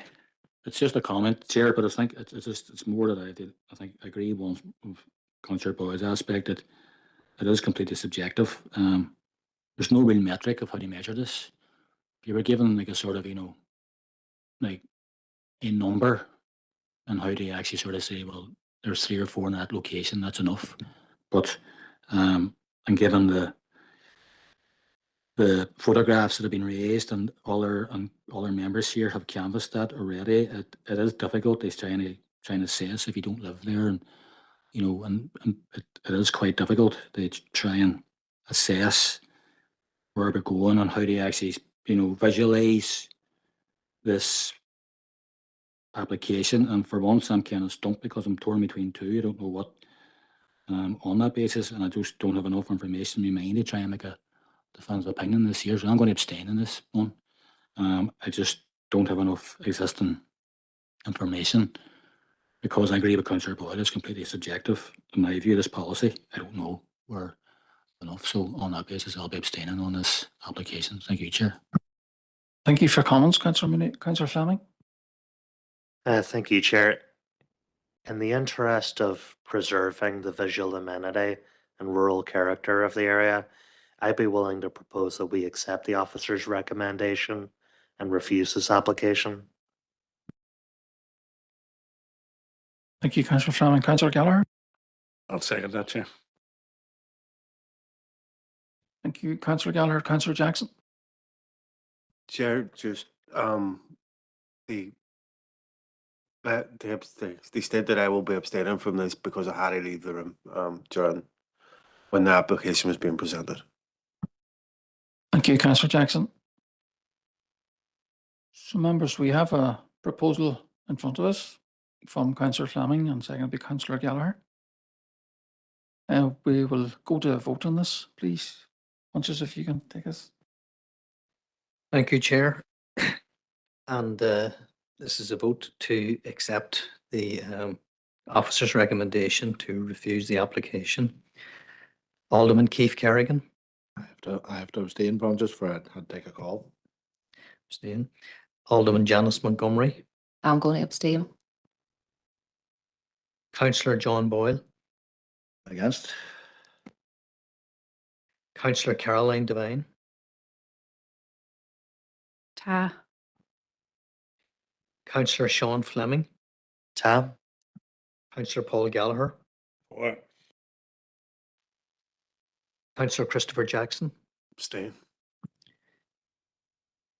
Councillor Fergal Leonard. I'm also abstaining, Chair, for the reasons similar to what Councillor Mooney identified. It's difficult to make a proper judgment on this one. Councillor Sean Mooney. Abstain. Councillor Patrick Murphy. Councillor Riley's not here. Councillor Grace O'Neillis. Abstain. That is 1, 2, 3, 4, 4,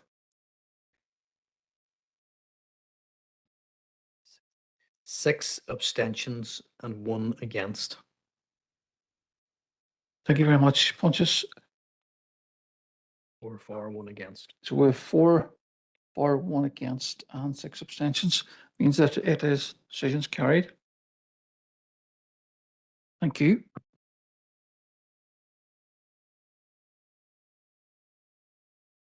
Okay, members, so we're just coming up to 4 o'clock. I propose that we take a 5-minute comfort break. Thank you.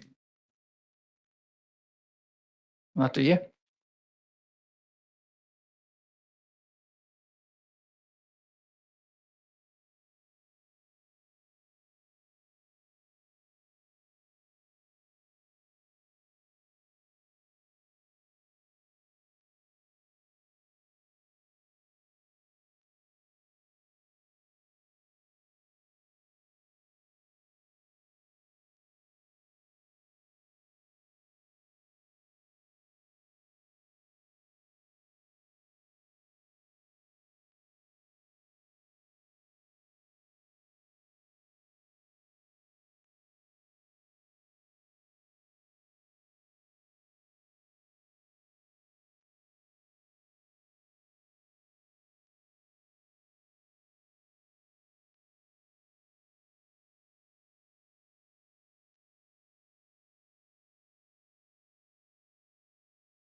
found to best fulfill these criteria.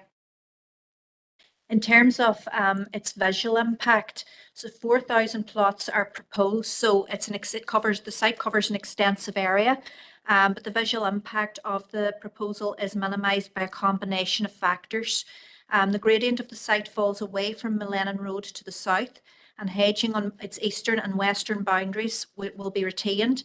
There's hedging and trees and fields on approach to the site from each direction on the Millennium Road, which restricts longer distance views, and the burial plots are generally not considered to be an obtrusive feature in the landscape. Cemeteries also wouldn't be considered to be an incongruous feature in the rural landscape and wouldn't be considered detrimental to rural character. The area of the site proposed for burials is not itself in any area of visual sensitivity, and whilst the area to the south of the site is within an area of high scenic value, the only development that's proposed in that particular part of the site are attenuation ponds. These wouldn't have a visual impact either. So officers are satisfied that the visual impact of the cemetery won't detrimentally impact the visual amenity of the countryside at this location. We've also considered the visual impact of the built development within the site.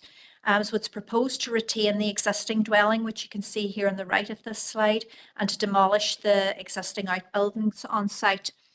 So where it's proposed to convert an existing building in the countryside, policy specifies the sympathetic conversion and reuse of a suitably locally important building of special character or interest. In this case, given that the dwelling is of a relatively recent construction, it wouldn't strictly meet that criteria under policy.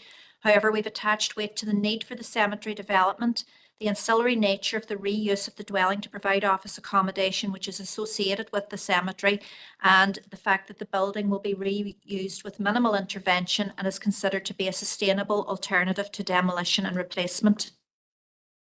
It's also proposed to provide a memorial services building, and as can be seen from the slide here, it's a relatively contemporary design, and we consider that it'll integrate satisfactorily into the landscape due to a combination of its size and scale, its location well recessed within the site, the local topography and vegetation surrounding the site. So on the whole, the proposed buildings will group together to form a cluster of development which respects the traditional pattern of building groups and farmsteads exhibited in the locality, and officers are satisfied that the buildings don't cause a detrimental change to rural character. Also considered are the potential impacts of the development on the environment.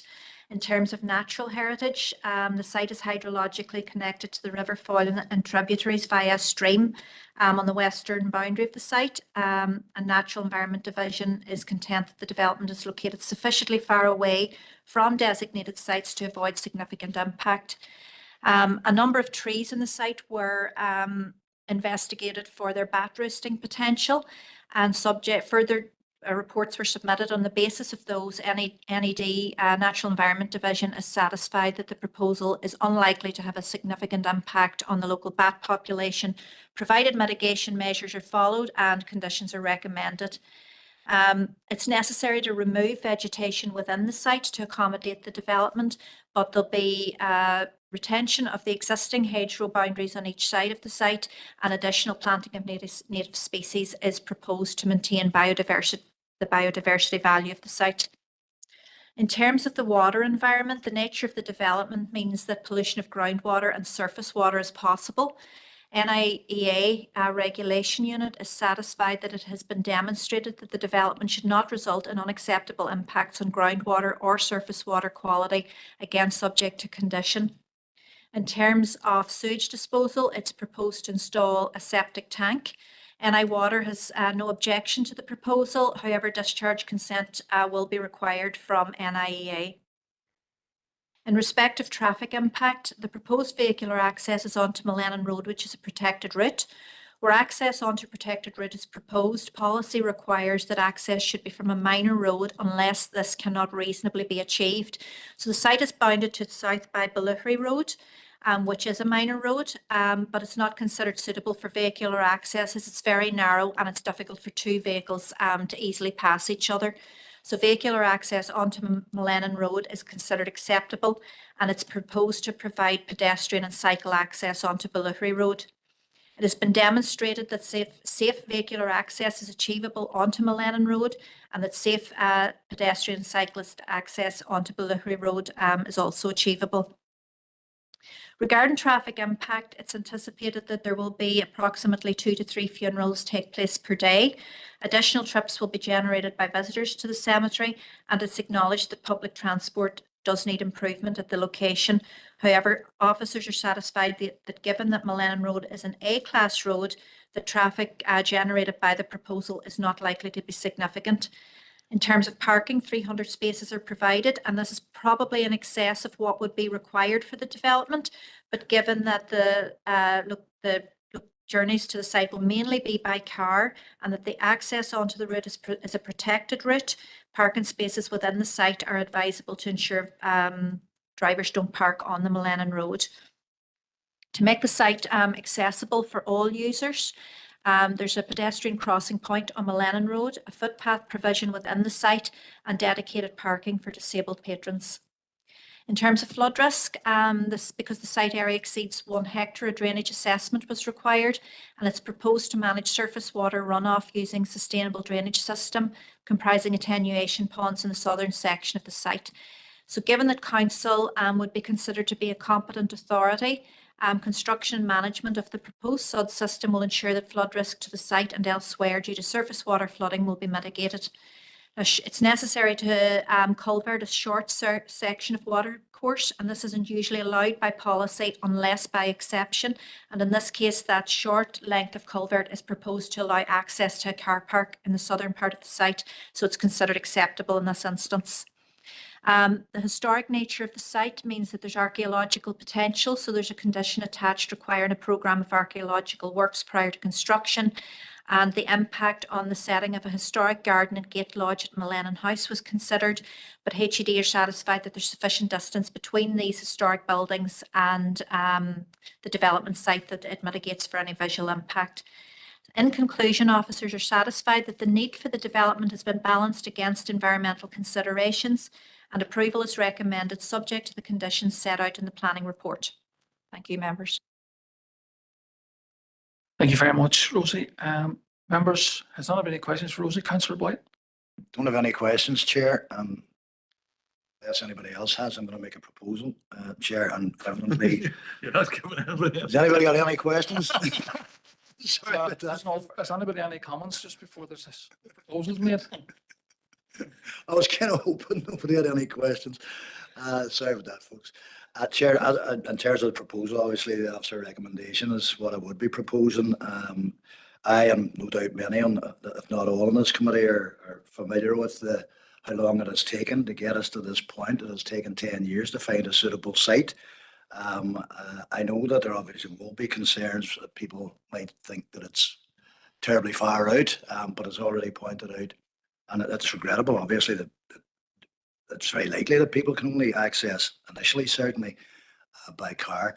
But it is also good to see that, there's been a level of thinking around how it might connect up with the Greenway or the line, as we call it. And so there are opportunities for people to walk out to it, cycle to it, etc. Can I just say, Chair, it's come across the desk of the Environment and Regeneration Committee a considerable number of times at this point, so I am familiar with most of, not all of this. And very evidently, as pointed out by Rosie, and as pointed out to us in the Environment and Regeneration Committee, there's a need for this, and that's the very obvious thing that we have to be considering too. The city cemetery has a limited lifespan, if you'll pardon the pun, as does the Ballyone Cemetery. So this is the direction of travel for years to come. And I suppose one other further reflection, and I'll knock it in the head with this one, is that, people often do say, well, that looks terribly far out. I think it's worth remembering that when the city cemetery was first built in 1854, I'm sure there were people sitting saying that was very far out as well, so who knows what the future holds. And this gives us an opportunity for 20 possibly plus years of burials. And there are obviously opportunities for expansion in and around and to to the north of the site particularly. So I'm proposing that we accept the officer recommendation here today. Thanks, Chair. Councillor Moy, thank you for the proposal. Do we have a seconder? Councillor Jackson? Yeah, I know Councillor Boyle was very keen to get on there, but um, but I know it, and it's one of these, it's one of those necessities, unfortunately, and I know it has been discussed extensively at Environment and Regeneration Committee. I know Council for many years has been exploring alternative or a new site, and this is something that collectively Council have agreed on. So it's this application isn't new to us in terms of meeting the planning policies. I'm more than content that and it comes as no surprise that our council officers have been working very closely with the planning team to ensure that this application does meet the policies and meets all the standards that's required. So I've no issues in relation to seconding the proposal. I know that there's going to be many issues surrounding a new cemetery or opening a new service such as this, but it's the responsibility of council to address those, working with the likes of TransLink to ensure that there's relevant public transport and all of that. So I have no issue supporting the recommendation, and I know that it's another milestone on the journey to delivering this facility in a timely manner before the capacity is exceeded at the city cemetery. So I want to just thank all officers involved in getting it to this far. Thanks, Chair. Thank you, Councillor Jackson, for your comments. So we have a proposal and a seconder. Just to check any other comments, just Alderman Carey. Just very briefly, just for clarity in my own head there, is there no funerals on at the weekend down in the city end of things, or there are? No, I was just querying your figures. The 20-year thing was just in my head. You know, if we have 2 to 3 funerals per day, you know, there's about 900 a year, and putting that up, I mean, you know, but I'm going for, if there's 4,000 plots, I think if they're 3 deep. I didn't say it. So, you know, that's about 12,000 capacity. You know, your 20 years is quite optimistic in my reading of it here. I'm coming on with about 14, like. So just as a point of clarification, you know, just if that's your rate of burial approximately, and you are burying at the weekend as well, if you're doing that 2.5, I just think the 20 years is a wee bit, but that was just clarity in my own head. That's all, Chair. No, thank you for that, Alderman Carrigan. Any other comments just before we go on with this proposal and seconder? Okay, so we have a proposal that has been seconded in front of us.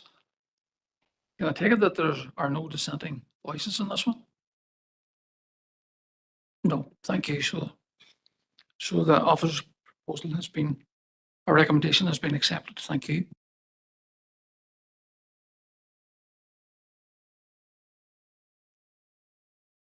Okay, members, we're moving on to application number 6. Malachy will take us through this. This is LA 11 bar 2023 bar 1224 bar F. This is a proposed new 5G telecoms at Trench Road. Thank you, Malachy. Thank you, Chair. Item 6, LA 11 2020-1224 is a full application for a proposed new 5G telecoms infrastructure development, which is 15 metres tall streetworks monopole with antenna and also additional associated ancillary equipment cabinets. The site is on a small area of existing adopted footpath, 10 metres east of Ancree Community Hub, Trench Road, and the recommendation is to refuse. The application site is located within the development limits of Derry. It's outside the central area. It's not in any designated sites within the Derry area plan. It's within an urban context on the Trench Road. The site itself is on a footpath. It's just east of Ancree Community Centre. It's opposite the Sacred Heart Church and Trench Road Nursery School. And it's also in close proximity to Sacred Heart Primary School on the Trench Road. So this image would give you an idea of the approximate location beside the palisade fences, just outside the boundary of the community centre. There's existing street column lights in the area which are approximately 10 metres height. We've clarified that with DFA roads, which is even an indication of scale. So this is a site layout, and you'll see the approximate location of the monopole and the associated cabinets that are alongside the development. And this is an elevation of the proposed apparatus. The applicant has advised that the design information, this is the slimmest design possible, which enables multi-technologies to be supported from the site. And in their view is more visually sensitive and easier to assimilate into a street scene than lattice towers or more traditional monopoles with bulky head frames. And they've advised that the cabinets will be finished in steel with a powder coated finish in grey. And again, this is related to the sort of the new 5G coverage that has been is coming on stream now in the last couple of years. They replaced the 3G and 4G apparatus that was installed in years gone past. In terms of a policy framework, with the RDS, the area area plan is relevant in terms of BE1 urban design, EMV2, EMV8, and there's a policy PU3, and the relevant retained plan policy statements are the SPPS, PPS2, PPS3, and the PPS10, which is telecommunications. So there was a number of representations to receive in relation to the applications. These were in the forms of objections. There were 6 objections from 3 properties parties. The issues of concern are presented and summarised in the report. The issues included health issues relating to public health, failure to consult the wider community, negative impact on health, intrusive in the landscape, failure to provide detailed specifications, impact on property prices in the area, proximity to schools, church and shopping centre, email notification to the school found in junk mail folder, not acceptable, and the mass and cabinets would pose unsafe items for children to possibly claim vandalise and may be related to antisocial behaviour. So the relevant planning policy within the area plan is PU3, which states that telecommunication apparatus which requires plan permission will normally be permitted, provided it does not detract from the natural or man-made environment or the character of its setting. So, and again, the SPPS will have similar policy requirements, and policy TEL 1 of PPS 10 proposals for telecommunication works will so any ones that will result in unacceptable damage to visual amenity or harm environmentally insensitive features will be refused. So again, the planning policy context sets out the requirements for the operators in terms of submitting applications. And in the first instance, they should consider sharing existing mass or other structures in the area. And if this is not feasible, they also must look at other options in terms of solutions. So as part of the application package, they outlined the need for this new mast to enhance telecommunication coverage in the Top of Hill area. The supporting information covered an extensive site selection process and review, and a large number of alternative sites were identified, and reasons were given why they were not chosen. These included that they were too close to residential properties, there was unsuitable pavements, there was visibility displays issues because they were near road junctions, etc. The application was also accompanied by a declaration of conformity with the ICNIRP, and we consult environmental health, and they've advised that they have no objections to the application. And in that respect, we have no concerns that there will be any adverse impact on human health from the proposed development. So our main concern in terms of our recommendation relates to visual impact. And the proposed mass will be approximately 15 metres in height. They'll be on a public footpath. Although the applicant believes this is the least visually intrusive option available, we believe even with the backdrop of an Cree community hub, the proposed monopole will be significantly higher than the flat roof community hub by approximately 6 metres. It'll also be higher than adjacent streetlights, trees, and nearby properties. And despite the setback from the edge of the road to the rear of a footpath, it would be highly visible travel along the trench road in both directions. And just given the scale and width of the trench road in relation to proposed apparatus, we feel that this would be a conspicuous feature in the street scene. And there's the adjacent trees and the backdrop would do little to soften its impact in our view. So we believe that considering the visual impact of the proposal, that will result in unacceptable damage to visual amenity and therefore be contrary to policy TL1, the area plan and the SPPS. And we also consider that the amount of cabinets associated with on the full public footpath will also create a degree of visual clutter when viewed alongside the monopole and existing street furniture in the locality. We've also considered other policy issues such as access, and the FA roads were consulted or satisfied.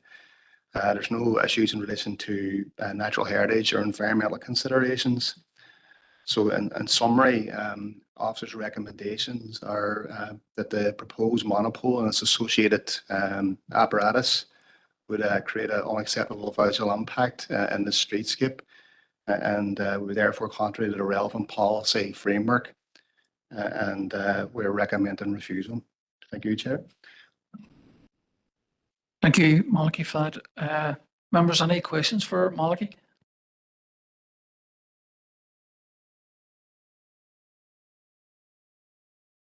Okay, there's no questions for Malachy on that. Any comments, Councillor Jackson?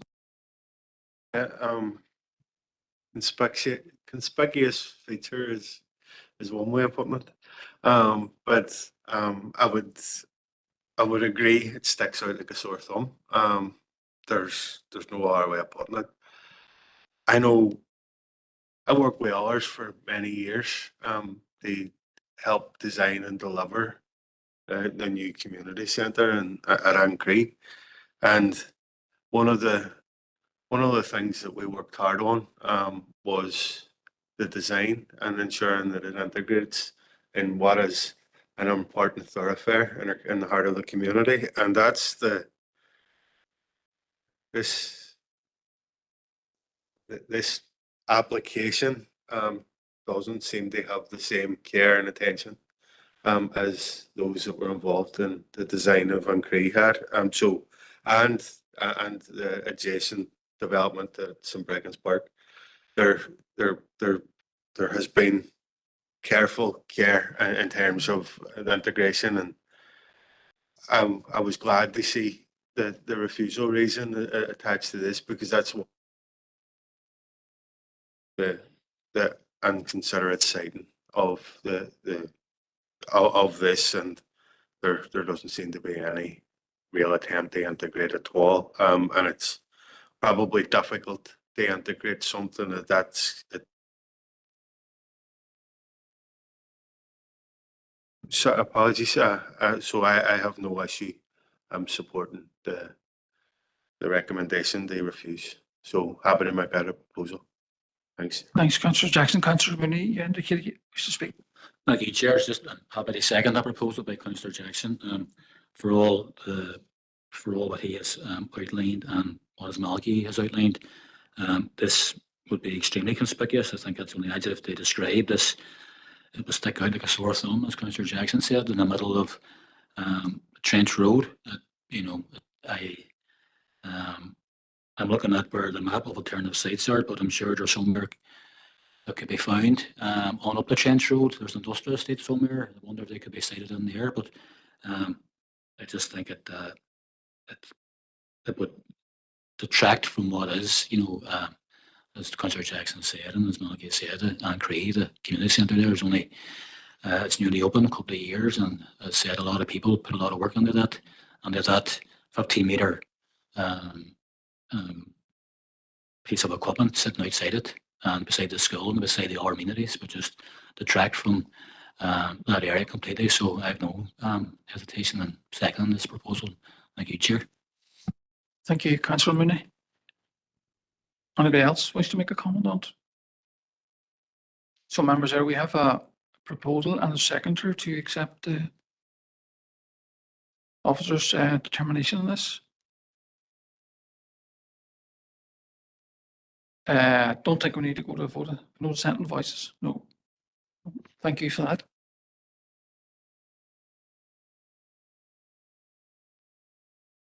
Okay, members, that's the end of all the applications. Information there in your pack on this decisions made, appeals update, the Northwest Transport Plan are in your packs there, pages 161 to 262. Any questions on any of that information? No. Thank you for that. Just before close off today's meeting, just to acknowledge the work of all the officers and support staff in preparation for today. Thank you all, and to members for your attendance, cooperation. Safe home to you all. Thank you.